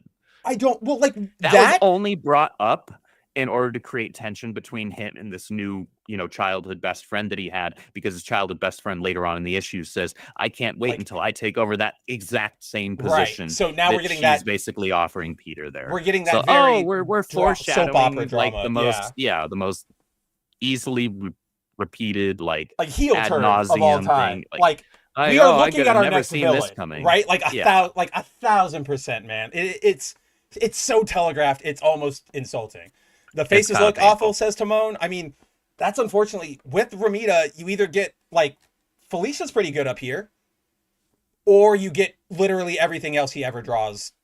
One of my favorite pages, if you guys ever happen to go look at it, the issue of like the Zeb Wells volume, so volume 6, the kickoff issue to that, where Peter or no, it's not that one. Wherever he meets Paul for the first time, right? Like that shot where like Paul and the kids are in the doorway and MJ's like, "This is my family." The page before that, it's a 4-panel thing where like Peter is trying to kiss MJ and like talk to her, and she's like pulling away, and it's all weird. Romita draws Peter's face like 5 or different in each panel. It's fucked up, and I'm like, and it's not like subtle things. It's like in one panel he'll have this kind of nose, right? Like the lower or like the down angle nose. In another, he'll have the like boxer's nose that like beaks out. And I'm like, what are you doing here, John? Like, it's the most simple thing. Oki says, "I'm sure that page is supposed to be funny, but Goomba Man there just freaks me out." It is. It looks more like something out of The Last of Us. Well, and that's exactly the joke he makes. You know, he's playing around with his coworkers, going like, "Where's Joel? Where's Ellie?" And that's sort of like what the boss hints at. Like, that's why I don't want him taking over, because he's like weird and immature. And I'm just like, all right, like, what are we? And Peter has shown a bunch of maturity while being here on staff. I also don't know what the fuck I am looking at, Andrew. Like, what the hell is he? Is it did he put like make a hat? Is it a like? Did he take out mushrooms and put them in? Like this shit has like been bugging me. I don't know. All day because it's like, what is that? I don't know. It's It, like coming out of his glasses. That's the part that throws me off. Yeah, it's like, huh? But everybody is like fine with it. I mean, yes, this is as you guys all probably have, said in your mind, it is a Romita problem, but still, it's still one that I bought it. We bought it. We can bitch about it. But yes, we then get that little moment Andrew was talking about where Peter's old or his friend is like, yeah, I'll be that job someday. And Peter is like, about that. Yeah. But before they can talk, he gets interrupted by Tombstone, who, if you remember, that was the big showdown end of Zeb Wells' run, was the big gang war, Spidey and Tombstone going knockdown, drag out. And both of them sort of coming to an agreement that, like, I won't go too extreme because I know you're going to be there. And then, like, I won't have to, brutalize the hell out of you every time we get into a fight. It was along the lines of that. And he basically comes to Peter and says, hey, your friend, I got a tip for him. Some people are hitting this warehouse later on. And that's another, that's another thing, Andrew, that he credits to his life being good. Like, Tombstone's like, I thought Spidey's life was going good. Isn't Tombstone bad? Tombstone is the worst of the worst. And he's 99.999% playing on my sense of responsibility to do his dirty work for him. But he's honest in his own horrifying way. Like, what is happening here? Like, I understand what Peter is saying, and that's not necessarily like a bad sentiment, but to use that, like, that's why you're super happy. I don't know, man. It just feels. It's forced. It's like, what happened to the Peter where if Tombstone came to him, he'd be like, what the hell am I doing? Like, I know he wouldn't just go on his side. This Peter would go into the building. He would investigate. This was, it just really threw me off. I'm like, what the hell are we doing here? You're really trying to convince us that he's happy instead of actually showing why he's happy. Well, they're telling us, but they're not showing it. As Peter goes to stake out this apparent gang goings-ons, whatever you want to call it, he gets a guest. Felicia is back. I mean, I guess that's not really a surprise since we saw her on the cover. But yes, we get a visit here from Felicia, who just drops in on Peter, sees him having a stakeout, and says, what's up? And she comes to hang out with him. And okay, so how should we do this? Should I go page by page, or should we do the thing where, like, I stick on like that line? I guess, you know what? Put a pin in the Felicia stuff, because this is just a 2-page scene, and then it's kind of like irrelevant to the rest of it. Get the Shay stupidity out of the way, and then we'll jump over there. Peter and Shay, who, if you don't remember, Shay is the latest love interest that they've been trying to push on Peter. She's really not, she's not into, they haven't made her interesting. There's really nothing she has going on, but everybody wants to, Wells and Kelly and Brevoort and everybody really want to push this idea that, like, look, Peter is got a new love interest. He doesn't need MJ, blah, blah. You can tell by how nobody enthusiastic, like, I am, and the fact that Andrew's not even saying anything. Like, that's how little we are, like, who gives a shit? Dumb. There's a reason you keep putting MJ on all the variant covers. Let's put it that way. But we get this scene here where Peter meets up with Shay for, like, a coffee date, and they're, just sort of, like, talking, like, what are you doing this weekend, blah, blah, blah. And Shay drops, oh, by the way, I've got a date. And Peter goes, what? And she says, oh, well, we're not exclusive. Like, we never had that conversation. And if we're going to be, then I need, a little more effort out of you. And she says, like, don't trip. Like, I'll see you later. And she goes off. And it's stupid. Look, that is a thing that happens in real life, guys. Like, once you start dating as an adult, as I'm sure everybody out there knows, you see, like, you go date one person over there, then you go on a date with another person over there. You don't generally, like, date two people at the same time, but you'll go on dates with people, like, until you go, are we locked in? Like, are we official? I 35 years old, I still don't know the non-dorky way to, like, ask that question. Like, are we boyfriend, girlfriend? People don't say, are we going steady? Oh shit, anymore, Andrew, you right? were gone. Oh wait, shit, you're not gone. Give me 1 second. My headphones died, I think, because I am not hearing anything.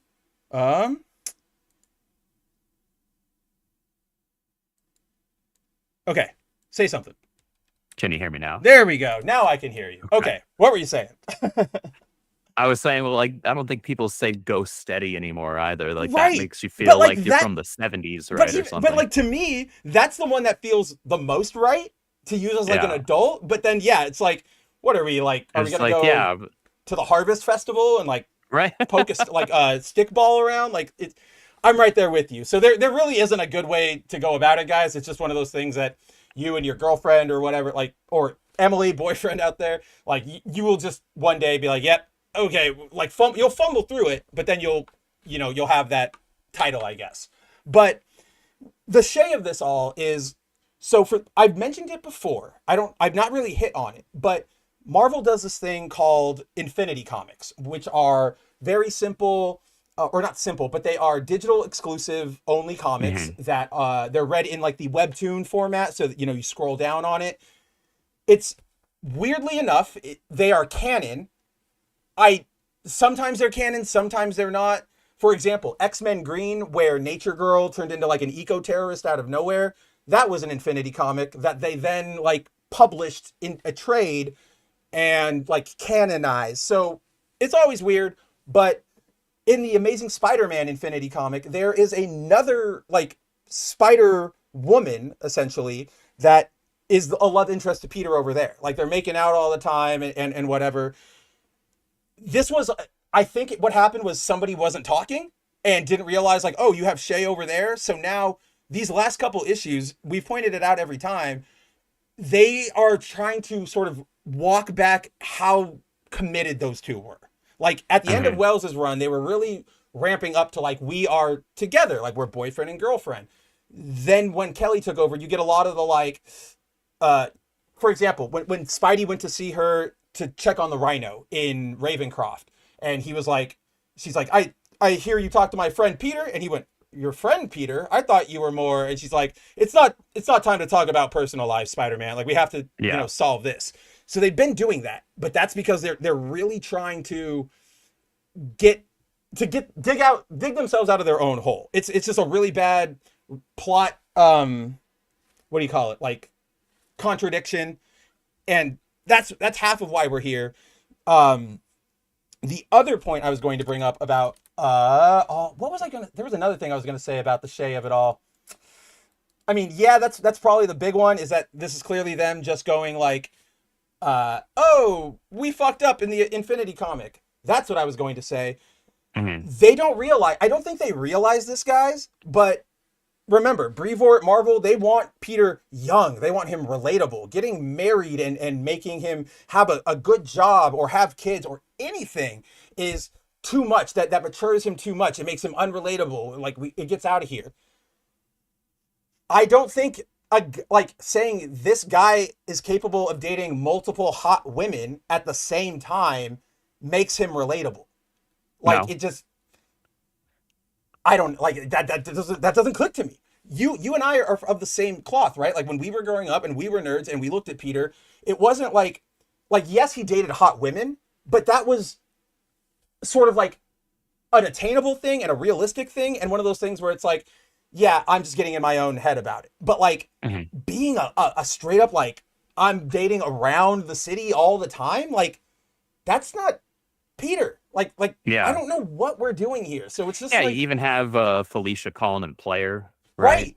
You have Felicia calling him player. Oh, and I guess I didn't even think about that. You've got Shay, you've got that Spider-Woman, and now you've got Felicia back on the scene. And it's like, this is not real, like this is not relatable to pretty much anybody, or especially like the audience you think you're appealing to with Spider-Man specifically. He's supposed to be that, that nerd, that champion for people like you and me and our audience and everybody else who's like, I'm having a rough run of it and I know it sucks, but there's like it will get better. I can get a hot wife. I can like be happy. I can do all this stuff.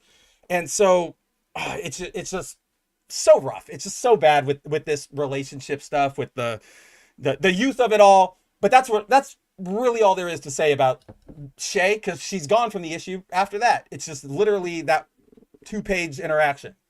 But to make it even more weird, so as Felicia is, hanging around with him, she starts hitting on him, right? Like which is kind of like par for her course. That's She's kind of, flirty, yeah, right? that's Felicia's thing. She's But never shied away from that, really. but then there's the weird part here, because like panel 4, Felicia goes, "Want to fool around?" And Peter says, I was going to try to beat this video game, but I do like fooling around, and I'm not exclusive. And that sort of like implies they're going to start fooling around, and then they get interrupted because the gangsters show up or whatever. If you remember, which you might not have, because I don't remember where you dropped 8 Deaths of Spider-Man.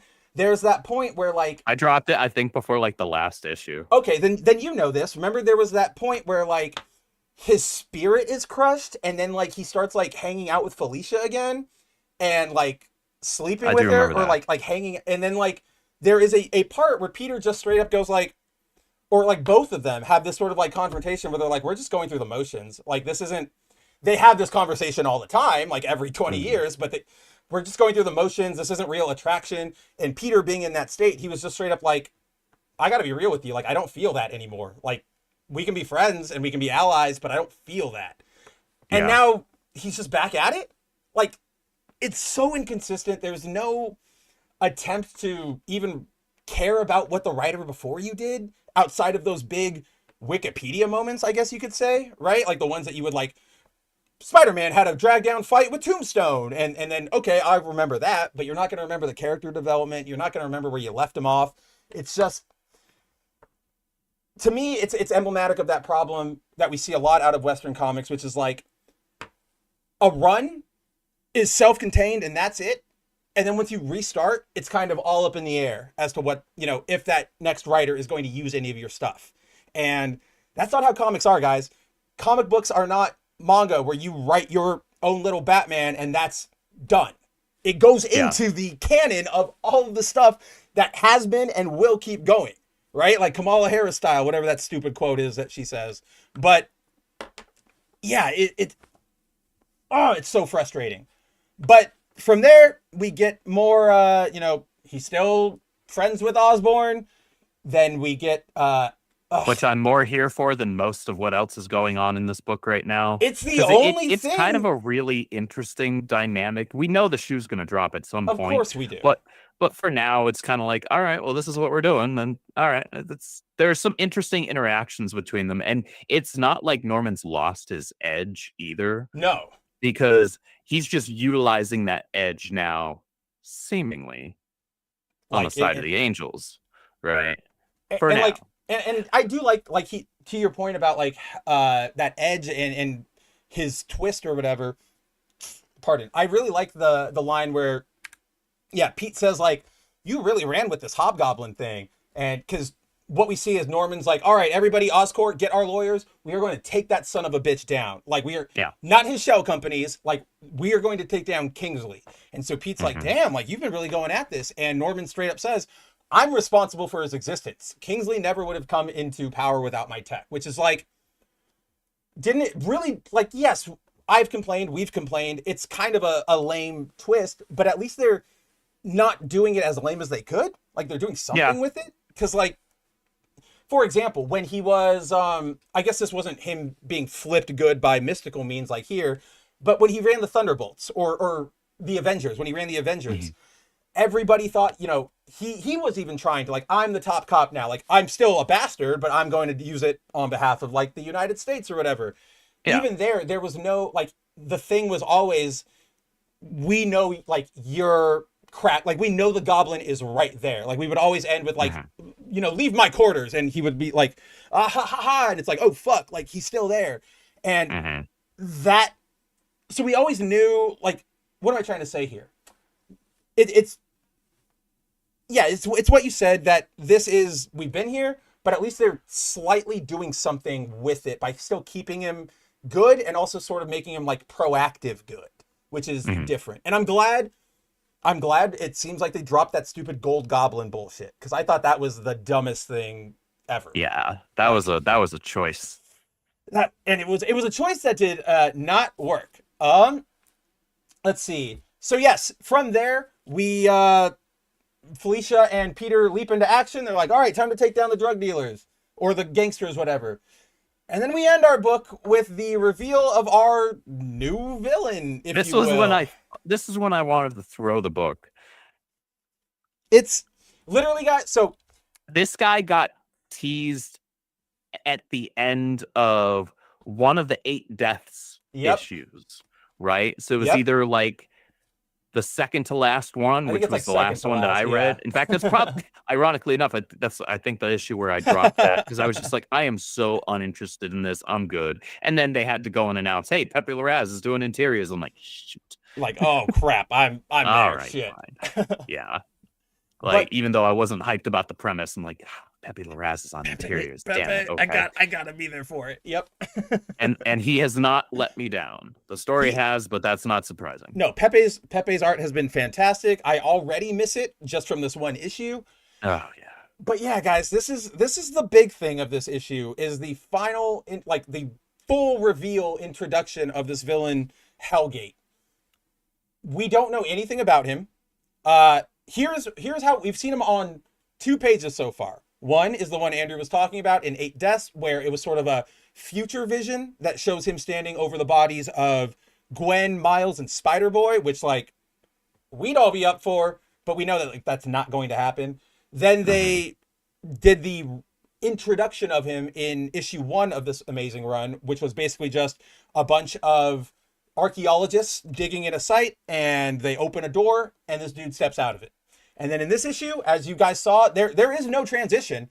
They're on this roof, appears. And he's just up there. And he just like, does he have teleporting powers? Like, how did he get there without Peter sensing him before that prior panel? Right.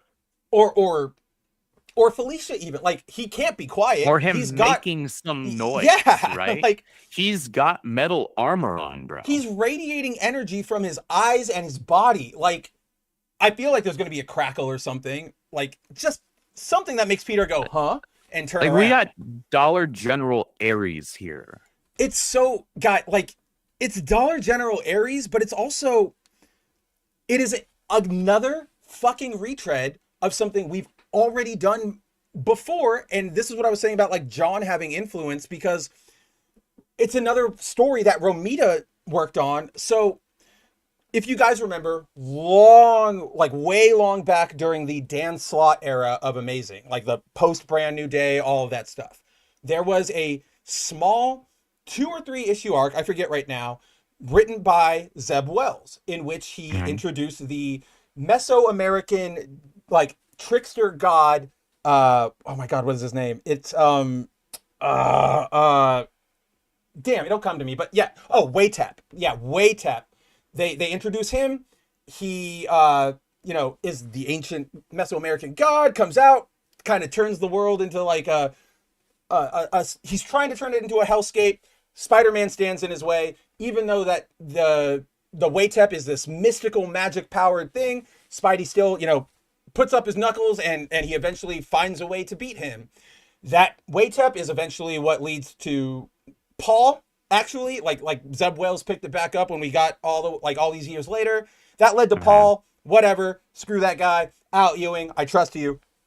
But it's the same thing here. Like, Roman-inspired Greek ancient deity thing that just sort of has like one purpose, which is to like kill or whatever, randomly shows up in Spider-Man's life to challenge him. Yeah. And that's it. Like, there's no investment. There's no investment here. I don't care. Like, yeah. Well, that's why I was freaking blowing up your DMs in all caps. Yeah, I was pulling a dozer, right? I was like, "Why are you here? Nobody cares. Go away." Like, nobody. You're no one. If you guys want to know how very little, like, it's not just us who don't care. Marvel kind of doesn't really care, because this was their big tease for this like amazing thing, right? Like, John's bringing something new. It's Hellgate. This is only lasting, at least in the immediate, the next 2 issues. No. Yeah, like the next 2 issues. So 8 and 9 is where it's taking place. Oh yeah, because isn't it 10 where we get the stupid split to half of it is in space, and the space Spider-Man Blue and Red is what I'm calling it. Yeah, like So this Oh guy gosh, is why are you bringing us back to because frickin' Super- I still like the costumes, just not for the Superman. costumes are fine. Um, The costumes are cool. yeah. So like, if you guys go read the solicits for that upcoming space split run, they literally just say like, after Spidey's battle with Hellgate, there's another one around. Like, it's not, you know, something happened to him during the fight with Hellgate. It's just like after his fight, and I'm like, then what the fuck are we doing? Like, I don't give me a 3-issue arc about, I don't know, Mysterio. I don't care about Hellgate. Like, I don't know. Like, putting Spidey up against big ancient things like this doesn't feel right to me. Like, he can do it, of course. He's Spider-Man. I don't know, man. This just doesn't feel good to me. Like, no, I don't care. I really don't care. And the thing is, I don't have much to look forward to right now. No. Aside from, like, I don't care about Spider-Man in space. I really don't. But I don't either. I'll at least check it out because Pepe will be doing the interiors. But I'm not really looking forward to it beyond Pepe's interiors. Pepe's interiors. And to make matters like even worse is that he's only doing half of it. So he's doing the space stuff, and then Romita's back here on Earth. Romita's, which is what I was telling Andrew. And I'm not a fan of Romita. Well, not only that, as somebody who tolerates him more than you, we've seen him, like, I would much rather, if you're gonna have these two specific artists, put Pepe here on Earth and put John in space, because John has spent 30 years, 40 years drawing Spidey in New York. And now, like, please give him something else to do. This is what he's at all now. That is good and holy. Now he's at like physics-defying web lines. Like, the man either is like, you're not, like, he's gotten bored or something. But like, put him in space, let him do something different. That is a go through the motions cover. This 100%. Like, this and not even paying attention to the motions that you're going through. As we were talking about, like iconic covers and everything. Like, I'm not a fan of John Romita Jr., but like, I still know he's a better artist than this. Oh yeah, his style just isn't for me. But like this, like, he has some good panels in this book, but aside from that, it's like, man, it feels like you're kind of like, all right, so I'm gonna do this panel now, I'm gonna do that panel now. Like, man, there's no oomph to it. There's no passion behind it. And maybe I'm out of pocket, and maybe he does. He's giving it all he has, and he is loving every moment of it. Which is like great for him, but it doesn't feel that way when I'm looking at it, right? No. It feels like the lowest effort possible is always being put into these books, right? And maybe that's because of the publishing schedule, but it always feels like, okay, we got to put out an issue next week. What are we going to do? New villain. Okay, just do it. Okay, fine. Like, new girlfriend. Okay, just do it. Instead of planning things out, which you don't have to plan things like years in advance. Not everybody is, Jonathan Hickman or Donnie Cates or something like that. But you can plan out general arcs, right? Like, you and I, without publishers, obviously, but we've written our own comic book scripts, and we'll plan out like, okay, this arc is going to be this arc will be that. Maybe we don't write the 3, 4, 5 right away, but we at least have this guide, right? Like, we're going here, and that keeps us sort of on the path instead of curving out to like, oh, do I want to do a monster hunting catching arc? And it's like, no, we are going here. Stay on the course. But here they're just going, do I want to do an ancient god arc? Do I want to do a hobgoblin arc? And it's just jumping around for nothing, and it's super, super weird. Zero. It's the Romita style. It is very, very hit or miss whenever you're looking at it. Style. There are people who swear by JR's work, and good for them. It's subjective. Everybody's got artists that they like and don't like.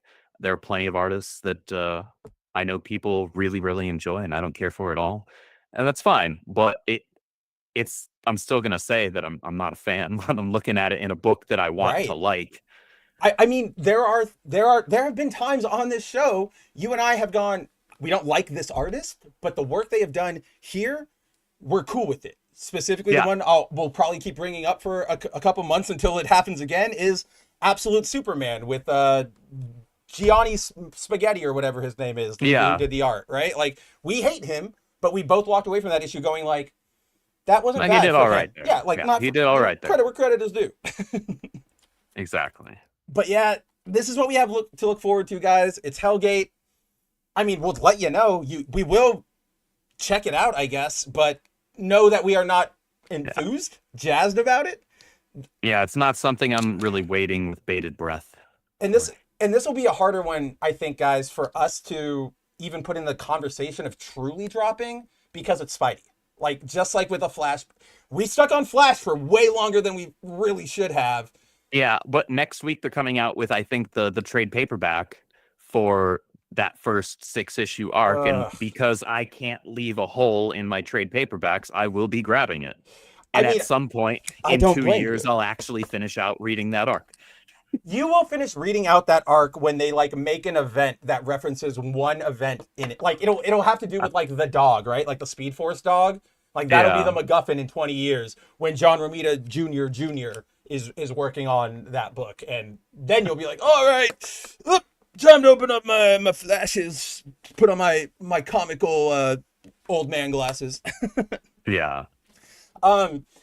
Oki says, I really wonder how the villain's design was described in the issue script.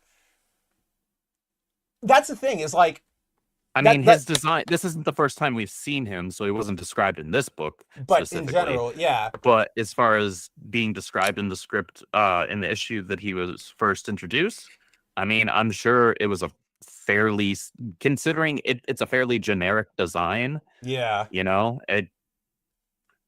they probably referenced Ares, to be honest. They probably did. Like, unironically, guys, there's no way that name didn't come up in this conversation. Like, legally distinct Ares, like non-union Mexican equivalent Ares. Like, that's what we're looking at here. It probably didn't stretch the imagination that far. Like, give him 2 battle axes and then. And we're also forgetting the fact, just because of the way the art is, that he's got a blue like brush like on the top of his helmet, like Ares. Like it's real. It's pretty damn 1-to-1. Yeah, Zero, exactly. Serial numbers filed off Ares. That's pretty much what we're Timu Ares. Every which way, it's just a lesser version of Ares. But that's what we've got until we go to space. Yeah. I don't know, man. What are we even doing here? Spider-Man's in a dire place. I think next week we get an Ultimate. It's going to be great. We do. We get issue 18. Thank God. We need some good Spider after this. Like, and like you said, didn't even have the Pepe art. But yeah, that's all I think that's all I've got for amazing. that's all I've got for this very not amazing issue. All right then. I guess we could probably hit one more book. Do you want to hit Emma? Let's hit Emma. Let's hit Emma. Of course we were going to hit Emma, guys. There's no way an Emma Frost solo series comes out and we don't cover it on this show. Where do you think you are? Yes, guys, as we were talking about at the beginning of the show with Punk, we finally got the first issue of the new Emma Frost miniseries, Emma Frost the White Queen, written by Amy Chu and drawn by Andrea DeVito.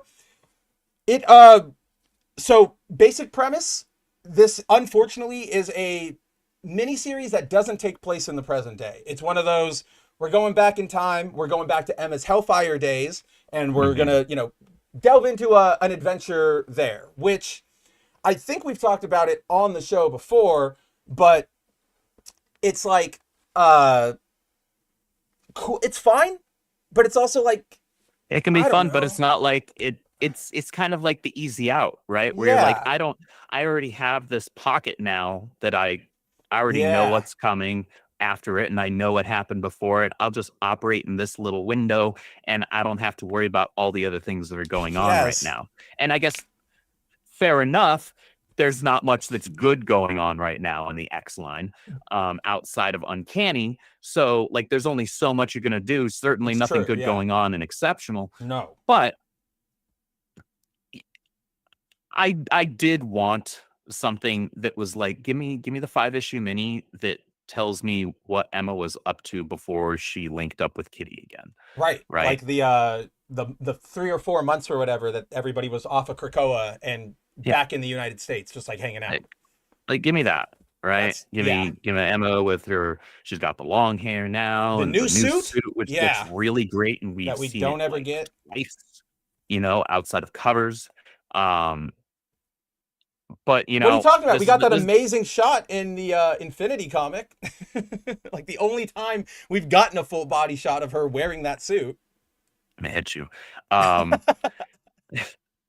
But these are the cards we're dealt, right? These are the cards we're dealt, and for what it's worth, I enjoyed this first issue. Yes. Yeah. I'm not in love with it, but I enjoyed it, and I was like, okay, solid start. Let's see where it goes. For where we are with what they're doing, yes, Andrew and I, like I'm right there with Andrew. I would have loved to see modern Emma doing anything. And like, just a side note to your point, nothing's going on right now, Andrew. Yeah, that's why it would be perfect to do something with Emma, right? Like you could even do, she's on the exceptional X-Men right now, but she's also off doing this like solo adventure. They do that 400 times a year in comic books. Yeah. They could have done it. But I think you're definitely right. I definitely think it was that let's play it safe, right?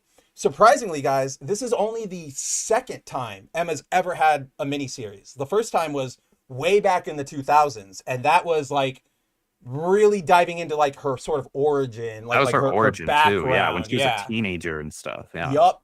So it has been a long time. Don't know why. It's weird to me because, like, okay, yes, Emma's admittedly getting a push right now. Obviously, she's on Exceptional. She, blew away everybody in Marvel Rivals. She's getting her own mini again.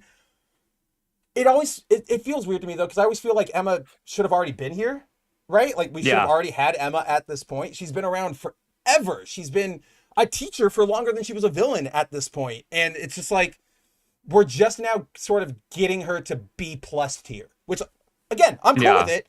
But I feel like we should have been here earlier. What are you going to do? It just felt weird. Zero says, call me a child, but I like The View. My friend, that is the point of Emma Frost. You are supposed to like The View. She knows that. You just have to be careful because she'll use that to her manipulations. But yes. We open up, or the cover A on this one, beautiful shot by David Nakayama, who I learned is doing all 5 of them, because they have the next issue cover preview at the back of this one. Yeah, I saw that. Ooh. I was pretty happy to see that. I'm glad that he's doing at least the standard covers. Yes, the cover A's. And I was so mad, Andrew, because I was like, that cover for 2 is so good, and I want to use it, but that's not this, like, it just wouldn't make any sense at all, aside from the fact that we're talking about Emma. Like, it would break all of what we do. Oh, absolutely, we will use it next month. But, so, like Andrew and I said, where we pick up here, we are way back in Emma's time at the Hellfire Club. What we get in this issue is a pretty simple plot. There is a Hellfire Gala going on, not like the Hellfire Galas we have now, but just sort of like a high society ball, if you will. For a gala event being held by the Hellfire Club. Yeah, in, where was it? Like Buenos Aires. So, party's going on. If you guys don't remember, because it has been a long time since they were actually relevant as the actual society, the Hellfire Club, the old Hellfire Club, very anti-mutant. That was like one of their big things. Like, but the twist was that their inner circle was all mutants. All mutants, because it was like Shaw, it was Emma. It rotates too much off of those two. I couldn't tell you. I think Mystique was there at one point, but yes, that was the twist. Yeah, I think she might have been a black.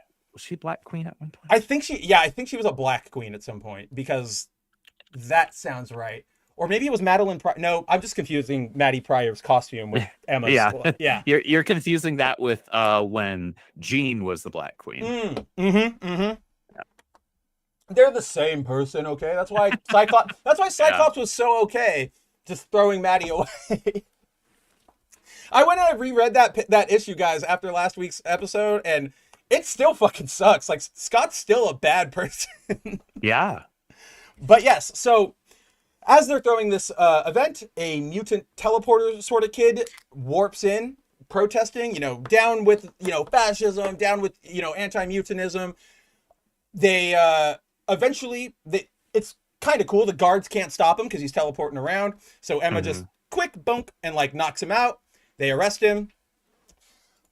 I like this shot a lot. I feel like it should have had more pomp and circumstance. Like, it's the background again, man. Like the no background, especially with a large shot like that, and that, and yes. they did it like with the panel 2 there as well, where it's just like, okay, you're kind of able to get away with that because It's she's the like utilizing her effect, mind powers, so you can get away with that in a smaller panel depending on what's happening. But in a large panel, there's just nothing behind her.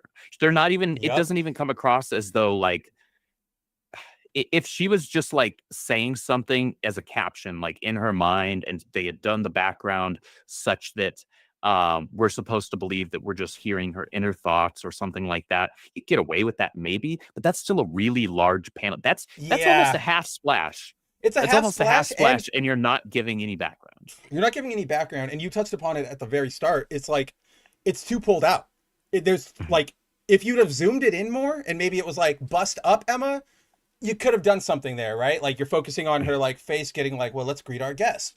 But putting putting her half body and then no background, you just lose it. You just lose some of that oomph. But from there, we do get more of, like Andrew said, it's kind of a setup issue. We see Emma just like how she uses her powers to manipulate everybody around her.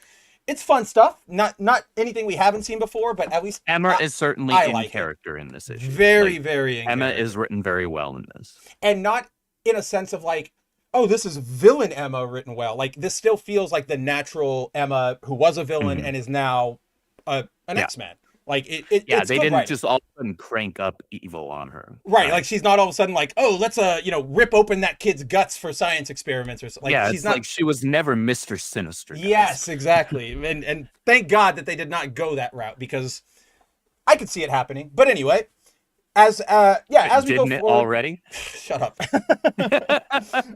Yes, it did. But yeah, so basically, we see more of the ball. They're all hanging out. They adjourn to go have a meeting of the inner circle. So the inner Hellfire Club.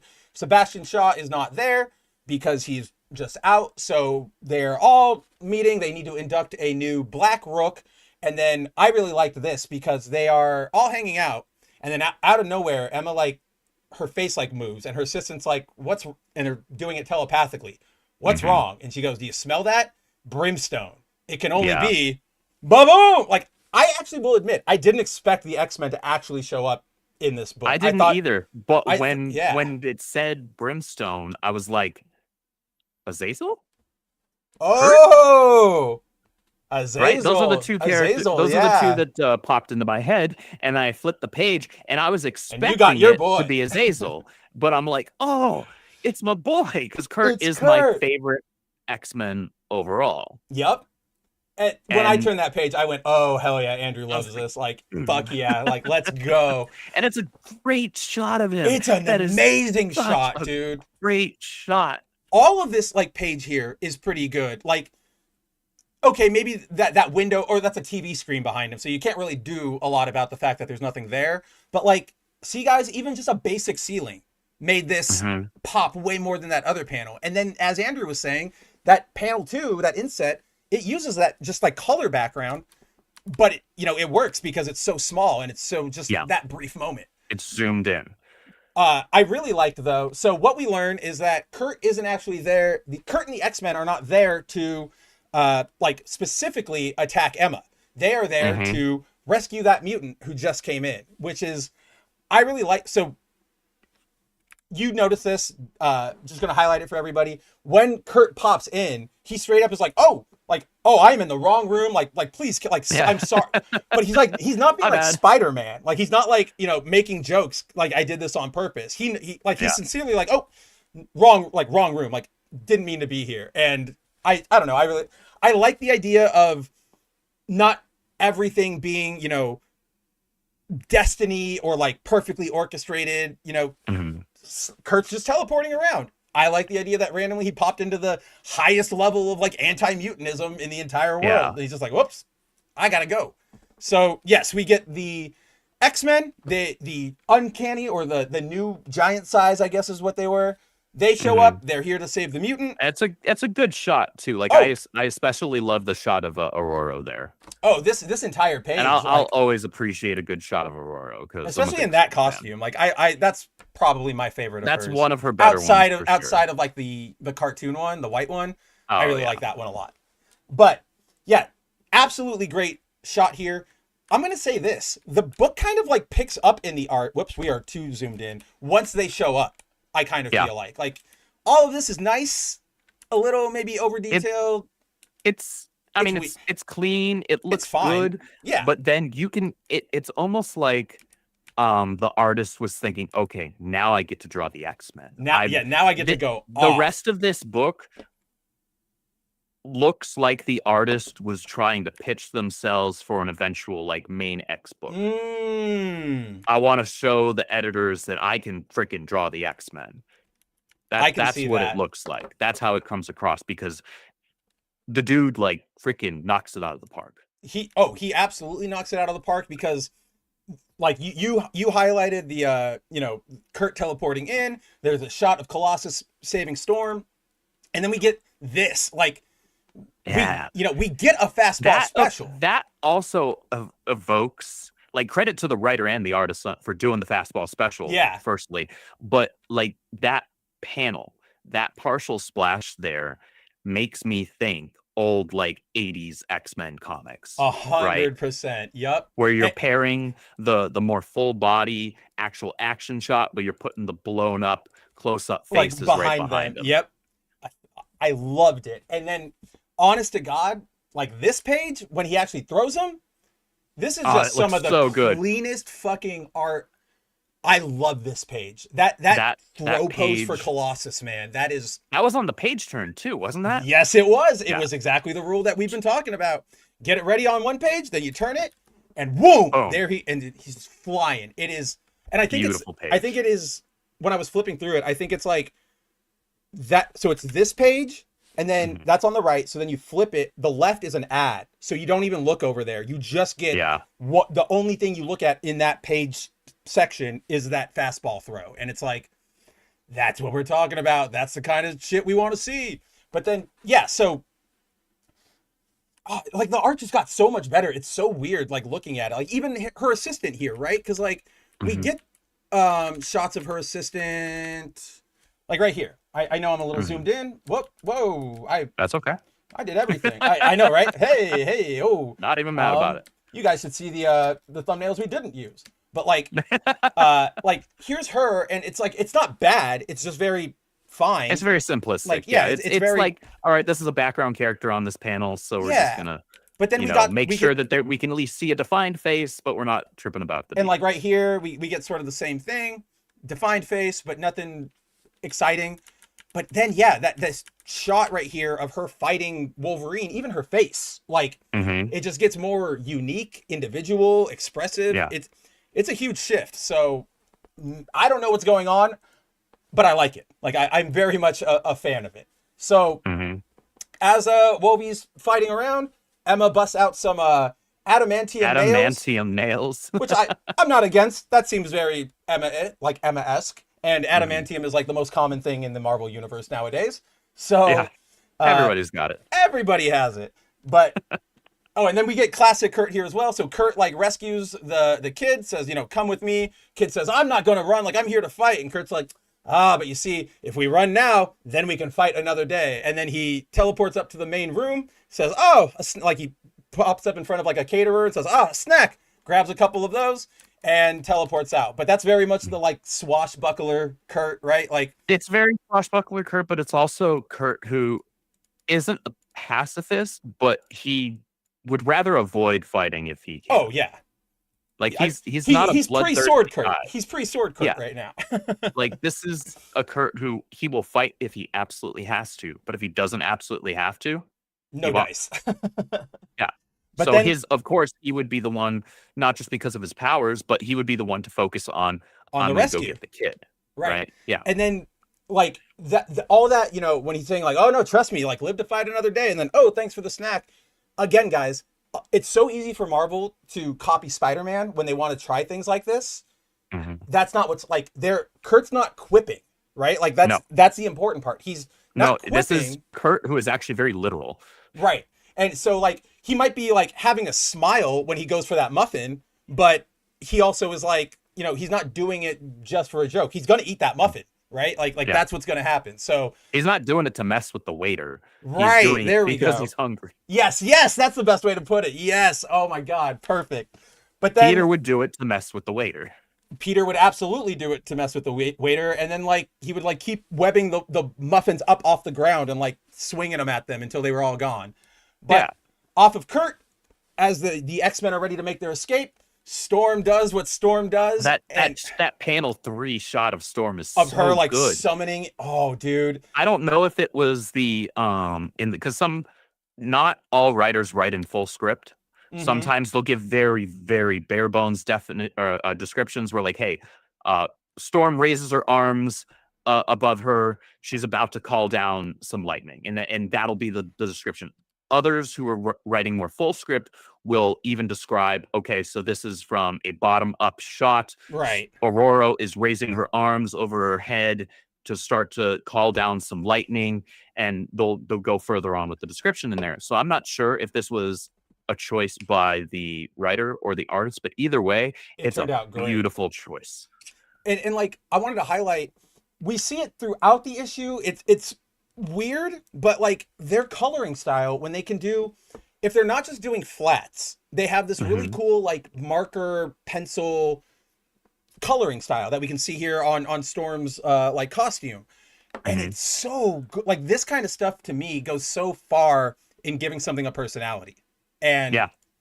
and for like an artist on a book that is, I don't like saying this, but it's a B-lister at best, maybe, and that's just only recently because of Rivals.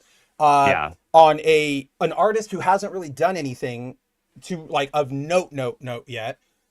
It's a bold move, and I think it like this will make me now think like, oh yeah, I want to see more of them. And then if we see them in the future, we'll go, oh dude, this was that artist from Emma, and it just looks great.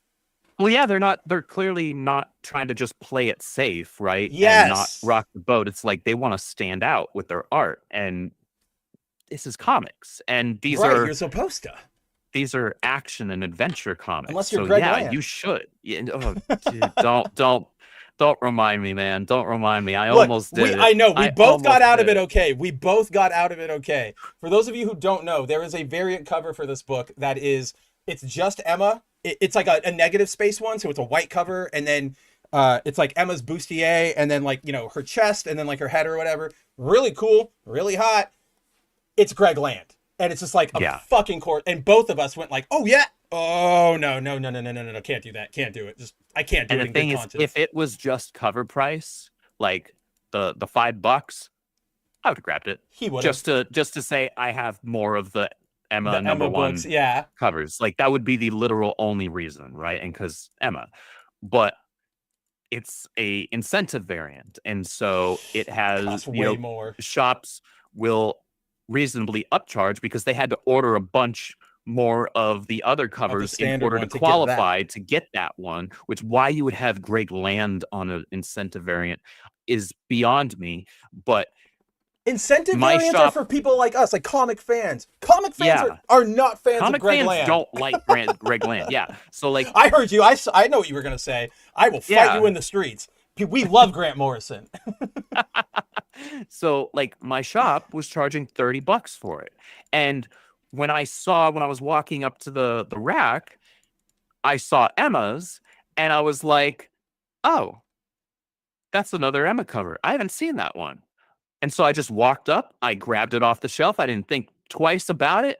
I glanced at the price. It was like $30. Okay, whatever. You know what? I'm going to get it anyway because this is an Emma number one. And then I am walking to the section where I get all my resealable bags and boards. And I look more at the cover and I see the signature.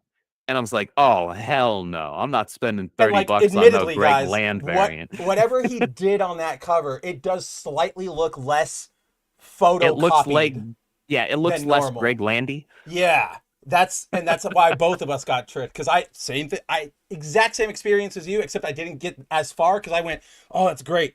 I'm not paying $30 for fucking jack shit. Yeah. Yeah. But no, like to be fair, if it was like a Ben comic or a good Wally cover, I would have done it, of course. But Yeah. yes, Storm cracks down the chandelier to the place, sort of makes their Another great their action exit. panel. So good. We get to see the Blackbird, which is nice. I always like seeing that. Emma, everybody sort of, X-Men are gone. All the Hellfire's like, what's going on? Oh my God.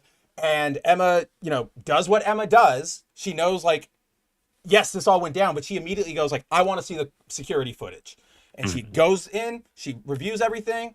And that's when Sebastian Shaw calls into the meeting, or rather he was already on the meeting. Emma comes in late now because she went out to deal with all that. And she goes, yep, we have a traitor in here. Like, somebody is here to specifically like fuck me over. And that is where we end the issue. So overall, like, at least on my end, pretty solid like setup issue. Not too much terribly happened, but some really, really good art. Some proof that Amy Chu knows what she's doing with not just the character of Emma, but her world, her setting. Because and the characters that she's choosing to utilize in the story as well. Right. Like, because she knew how to use Kurt. Because Eve Ewing, she can write a great Emma. Everybody else gets wasted in Exceptional X-Men. Everybody else is terribly written. But Emma's on point. So you need to understand not just the character, but all of it. But yeah, I think solid setup. Again, it is a sort of non-consequential story, but it's a mystery story. Those are always fun. Those are always cool. And who knows who else might show up from the X-Men past. Like, I hate saying that because that's so markety, but it's kind of true. That's why they're doing this. They're doing it because they knew ahead of time that Marvel Rivals was going to be putting in Emma in season 2, and so they're like, again, let's try and, though they're not promoting that's where it gets me. It's like, promote the book and promote the game. Why is there not an ad for Marvel Rivals in the book? Right? Why is there not an ad for the books in Marvel Rivals? Exactly, right? All they have to do is every week have a quick slider of some of the biggest key mark issues that dropped that week. That's it. Or do that on a Tuesday night. Like, tomorrow, check out at your local comic book store. They're not even advertising Marvel Unlimited. No. Right? Like, they're not even doing that. And for Marvel Rivals players out there, and obviously you, Andrew, like, when you open it up, like, that main screen is that big splash screen of like whatever the season artwork is. I don't need to always, like, we can put shit in there. I don't need just this giant gap of the same art. We can put another bubble, like you said, that's just Wednesday, right? Like, here are your comics, or what, like, here are the check out your favorite Marvel Rivals heroes in this week's releases or something, right? And then you highlight. If it was up to me, I'd have a link there. Check out this week's new release. You click on that. It brings up, kind of a grid of what the books for that week are, like League of Comics, right? And even if it's not all of them, just like, what are the ones you're really trying to push, right? What are your bigger books? That's it. Do that. And that's super easy, guys, because you can do, like, we're highlighting the 5 books a week of whatever of like Marvel Rivals characters. For this week, it would have been easy. You would have had Emma. You could have Amazing Spider-Man if you had to. There was a Wolverine solo issue. There was a fucking Jeff issue, right? Like, easy. In fact, I've got that sitting around here somewhere. I've got like 3 covers for it. I kind of went nuts with Jeff. I almost picked up 3 covers, but I was like, man, I'm grabbing 10 books this week. I think I'm just gonna grab the Art Germ one. No, the Art Germ one. I got the foil one, and then I got the Toki Dory one. If I showed it, you'd know exactly which one it was. I know which one you're talking about. Yeah. It's Jeff. Jeff's here. But Jeff. Is Jeff? Oh wait, shit. We have things for this now. There he is. But yeah, that's where we end with Emma. What are your thoughts? You are the Emma man. We should that's what I was doing. I was trying to get out of the fucking way and let you have the stage. As somebody who is a massive Emma Frost fan and has been since he was just like pre-puberty, I'm pretty happy with it so far. The first half of the book is a little slow. It's a lot of setup. It's a lot of more of the political intrigue and ins and outs of being in the Hellfire Club. And so situationally, I understand that. I am hoping that moving forward, there's a balance between that and the action. Because once that like latter half of the book happens and the Yeah. X-Men shows up, it just goes from like, oh, we're in first gear, maybe second gear, and all of a sudden, oh, now we're in fifth gear. Right, Like, we're getting fastball specials. Like, I'm like, yes, I'm here for this. I'm here and like for all of it. they did not advertise this, guys. Like, obviously, it's probably implied. Like, you know, it's an X book. You'll probably see some X-Men, but like, there was no see Emma go up against the X-Men before they were allies. Or it was all of the promo has been, no, they kept that. Check out to the Emma. chest. Check out Emma. Let's go see Emma. There is no X talk. Like, so when, like Andrew said, we saw them and we went, oh shit, Kurt. Like, Kurt actually did not think you were coming.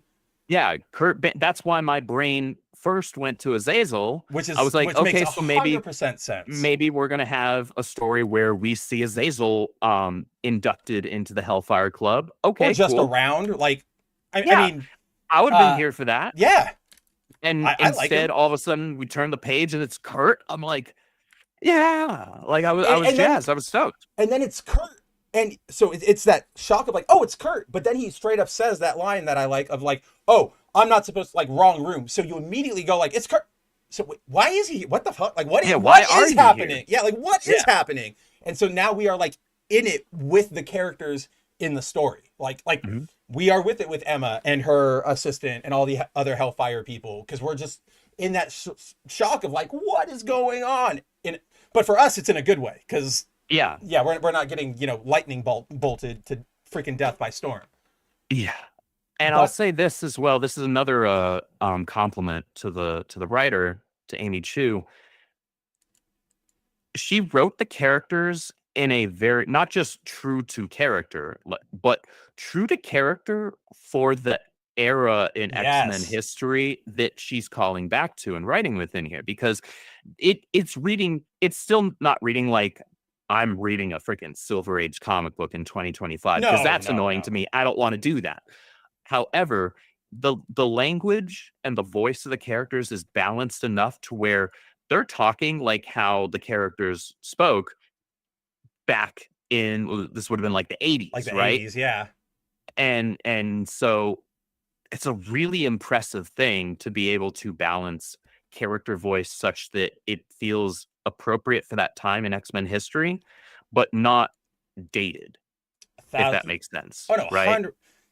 The difference between reading something like, you know, John Byrne's Man of Steel and then like the original, or like Action Comics 1, right, where it's like or conversely, and I haven't read the Godzilla versus Avengers book yet, but like the Godzilla versus all those other ones, like especially like the Godzilla versus X-Men, the Godzilla versus Thor and all that, like those read like freaking Silver Age comics, Godzilla versus Fantastic Four, and I was like, man, like it's Godzilla, so it's still fun for me, but it's reminding me why I don't miss reading Silver Age comics for the most part, because the dialogue's difficult to get through. It is very, very, it's very flat.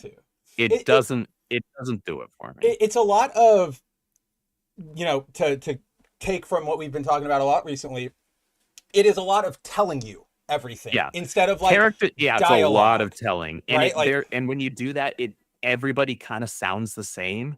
No, there's not much distinction in character voice. That didn't start really happening until Bronze Age. Later Bronze Age, you start getting a lot more in depth to the characters themselves. Because Golden Age, it's like, here are these characters, here are the powers. Silver Age, it's like, all right, we're gonna try and like ground these characters and make their powers make sense as per science and stuff like that. So, because of how the development of society was going at the time and things like that. We were post-Cold War at that point. We were sort of past all that fantasy sci-fi. Like, it was exactly fair enough. But then in Bronze Age, then you start getting more in depth to the characters themselves. Characters started sounding a lot more different and distinct, and that's where you have a lot of the most iconic and most like well thought of versions of characters, right? And I like that kind of stuff, and I'm glad that's what Amy Chu is doing here. She's calling back to a specific era while not making me want to bore my eyes out with like super drab like when dialogue. Let's see, like let's pick a So, yeah, like right here, this one of Emma where she's slashing Wolverine, right? Like in the Mhm. Silver Age, it would have been like, you know, like I got you, and then there's a big old thing of like thought bubble where it's like Yeah. I stepped out from the shadows after I went back to my study to grab these adamantium claws that I got from that Chinese dude.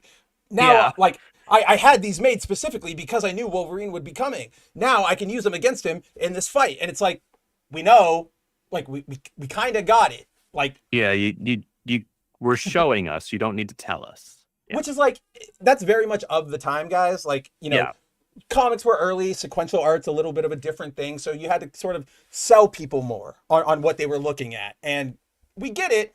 It just doesn't translate really well if you try to do it again now, unless you're doing something like a specific parody, which even then, like that just annoys me in concept, but I would be more okay with it there than if you were like making an earnest effort of it. You know what I mean? Right. Oh, I Yeah. just noticed in this page, dude. She took off her glove. Like I didn't like she's holding her other glove too. I didn't realize doesn't change anything. It's just I don't know, neat little detail that feels like Emma. That's what we're saying. Like there's an Emma move right there. But yeah, I think we're gonna look forward to this. I think it's gonna be fun as we keep going. Here is the I'm already cover. enjoying it more than I have enjoyed most of the X books this Well, year I that mean, aren't uncanny. like we were talking about, we're kind of due for a good waifu book. Like Supergirl's kind of bad, Dazzler was bad, Oh, Psylocke kind of Supergirl's wore so out bad. on us. If they like, we got Rogue and Jubilee in Uncanny. They're fine, they're Yes. safe. But like, if they keep doing They're this, good. Yeah. like I want my waifus, Marvel. I don't care. That makes me a smelly comic guy nerd. I don't care. Like I want my waifus back, and I'm afraid. I'm afraid. But yeah, here is I'm finally getting a win. you are definitely getting a win, my friend. Here is I had the loss with Exceptional and the loss with Supergirl. oh, and like it's the Emma losses too. Because when was the last time we ever got? It was literally the last time you've gotten anything Emma, even including all the Hickman Krakoa stuff.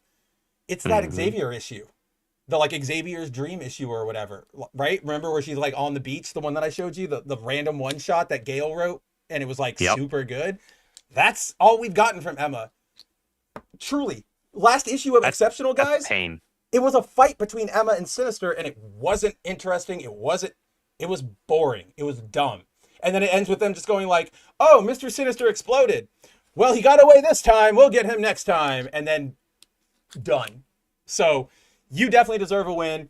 Here is like look at this win, guy. Like this is the cover to issue number 2. What more can be said? That's like, a win. It's so. That's And when look you at got that. Shaw Look and you who's got the back Black there. Queen Yup. behind there. Yep. She's there. So DNA killing it on the covers. I think we're both at least into this book. Like we're ready for it. And yeah, I don't know if there's really anything else to say about this one shot. I liked it. Other than it's a strong start, and I'm looking forward to it. As long as it continues this this quality with both the writing and the art, I'll end up picking up the trade as soon as that drops too. Oh, if they can keep this up, they like, rarely do the hardcovers these days, but if they do a hardcover for it, which would require it to sell very well first, and for minis, it doesn't often happen. It doesn't. But if it does, I will shell out the extra whatever Marvel charges, extra $20 for the hardcover. Dude, Marvel's editions are just insanely expensive. They don't know what they're like. I don't know who they're pricing any of this shit for.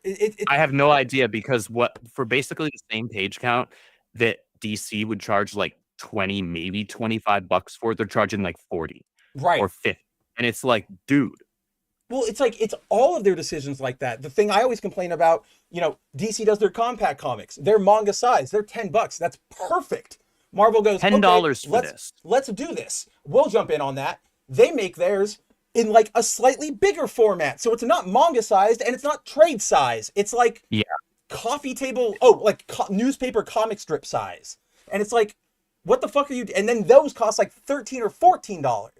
Which like destroys the point of what the compacts were doing. Yeah, but the point was it's supposed to be a complete arc, complete story, easily accessible, more travel friendly, and it's cheap. Dude, check this shit out. This made me so mad, and it might make you mad. So they're doing a what are they? The premiere collections. That's the Marvel version. Like the premiere collection of Hickman's first Fantastic Four arc. They're doing that ahead of the movie. It's going to be slightly bigger, but it's also, they're cutting shit out. Like they're truncating it. Like later issues, they're cutting shit out to make it all fit. And I'm like, why the fuck would you do that? Like, I don't care if it's one page of like Johnny and Ben watching TV or whatever. Like, there's a flow, there's a purpose to, like, what the hell are we doing, Marvel? Like, so if I pick that up, I still don't even get the full story. And it's just, I don't know what they're doing over there. They're just dumb, as always. Makes me angry. But I did just look on DC's website and got super happy because we're less than a month away from when the Superman Batman compact comes out. That's got Return of Supergirl. Yes! The weird combo. It was like the Public Enemies and Return our of arc, Supergirl. our two arcs are gonna go right into that little like that's gonna be the official foil variant book, guys. I'm gonna buy like 5 of those. We'll give them away to you. I don't know. In fact, the week that comes out, I don't care what other books come out unless it's Ultimate Spider-Man. I want to go through that. Yeah. Dude, let's fucking do that. Sounds like a lot of fun. I want to encourage people to go check out these older Fantastic arcs. Yeah. And especially, we talk about these arcs all the time, like the Superman Batman one. It's probably about time, 25, 30 episodes, whatever we're officially, unofficially at. We should probably give a dive to the people into those books. I'd say so. Instead of just talking about them. But with that small tease of the future, I think we're out of here, right? What are you thinking? Do you have anything else you want to hit? I got nothing else as far as the stuff that came out this week, but I will say, guys, those of you who've been supporting Rippaverse, tomorrow morning, 6 a.m., we launch Norfolka, which is so cool. An action epic fantasy. We've got a lot of things planned that we've never done before with a collection that I cannot talk about. You guys will just have to wait and see when we actually launch. But I'm super excited. I know a lot of you fans are super excited. This is a book people have been waiting for since ISOM 1 when Norfolka was teased. So that's basically almost 3 years at this point. So we took our time with it, but it's well worth the wait. Ronald Sinfier has some incredible interiors. I can't say who the colorist is because we haven't actually publicly announced that, but the colorist has done some of their absolute best work. Just spoiled it by going to their page. It's right. No, that's that's Michael Montagne who did the interiors for Bloodruth. No, this is Simon Gogh. Oh, no, that's not who did the colors. Okay. He did the colors for Michael's fan art piece of Norfolka. Gotcha. Okay, because it says Norfolka coming soon, black and white by me, color. Okay, yeah, I guess that's just a fan art. Yeah. I don't know. Looks Rippa style. I guess that's a compliment to everybody. Well, it's Rippa style now since Michael Montagne is the interior artist for the Bloodruth series. That's right. Yeah, so it's all in. But this is check that out. What are they looking at for Norfolka? What's the quick pitch for Norfolka? Quick pitch for Norfolka. Oh man, that would actually spoil it because people are gonna think it's one thing and it's not. It's something completely different and it's gonna blow people away. Well, then all I'll say is this is a trek into some epic fantasy that's going to call back to things a lot of people already like in comics, but we're doing it in our own way. So that's all I can really say because the premise, I think people think it's one thing and it's something completely different. It's going to catch people off guard in the best way. And they haven't disappointed yet, so why would they start now? So yes, guys, you're launching it at what? Fucking like 6 a.m. Like, oh my God. 6 a.m. Early morning. Comic book readers are not up that early. Even those of us with real jobs, we're not up that. What are you doing? But yes, guys, set your clocks. That'll be 6 a.m. Central Time. So that'll be 6 a.m. Central, 7 Eastern. Fucking 4 a.m. Pacific. Yeah. Jesus. Don't worry. I won't be up anymore. I fixed my sleep schedule slightly, so you won't see me at 4. But check that out tomorrow, guys.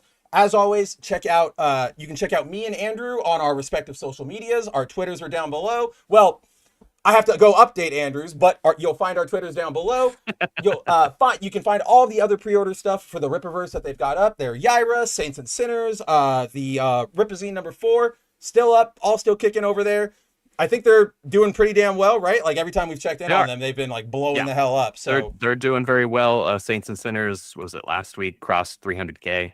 So whoa, yeah, damn, that's yeah, crazy. for our first anthology, that's really, really good. That's really, really good. So yeah, check out all that stuff. You can check out a new episode of the Control Z podcast that Andrew was on a couple weeks ago. You can also check out Andrew on the Comic Aficionados mid-year review stream. All those links are down below.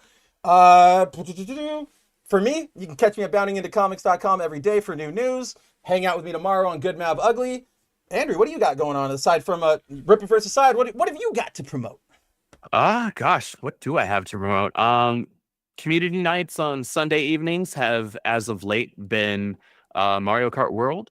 Though we didn't have a stream this past Sunday because people were busy. People had other stuff going on. It was Father's Day, so it was a holiday. So people were doing dumb things. Like gaming is most important at all times. Right? If you're not gaming, you're not a gamer. Like, give me your PlayStation. So. Right?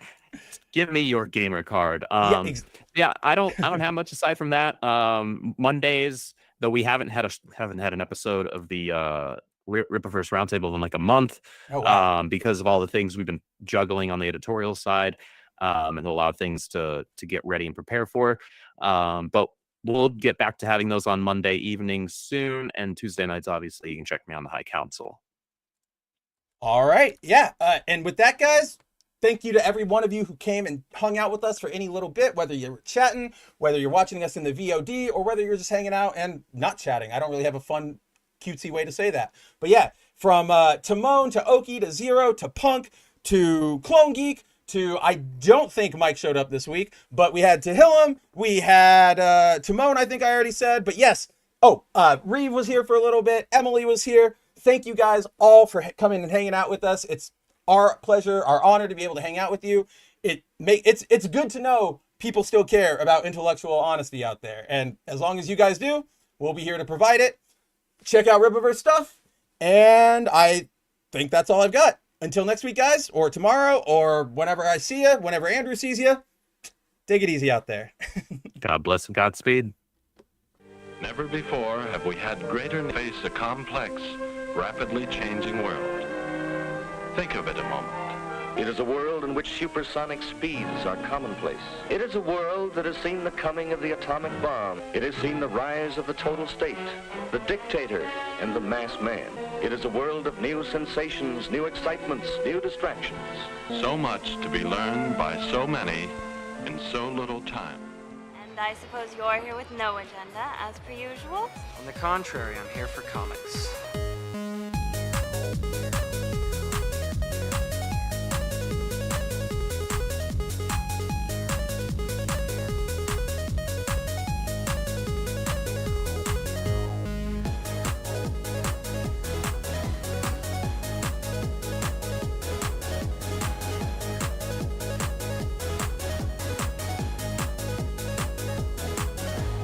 How's your comic book collection, Brody? Oh, it's going good, but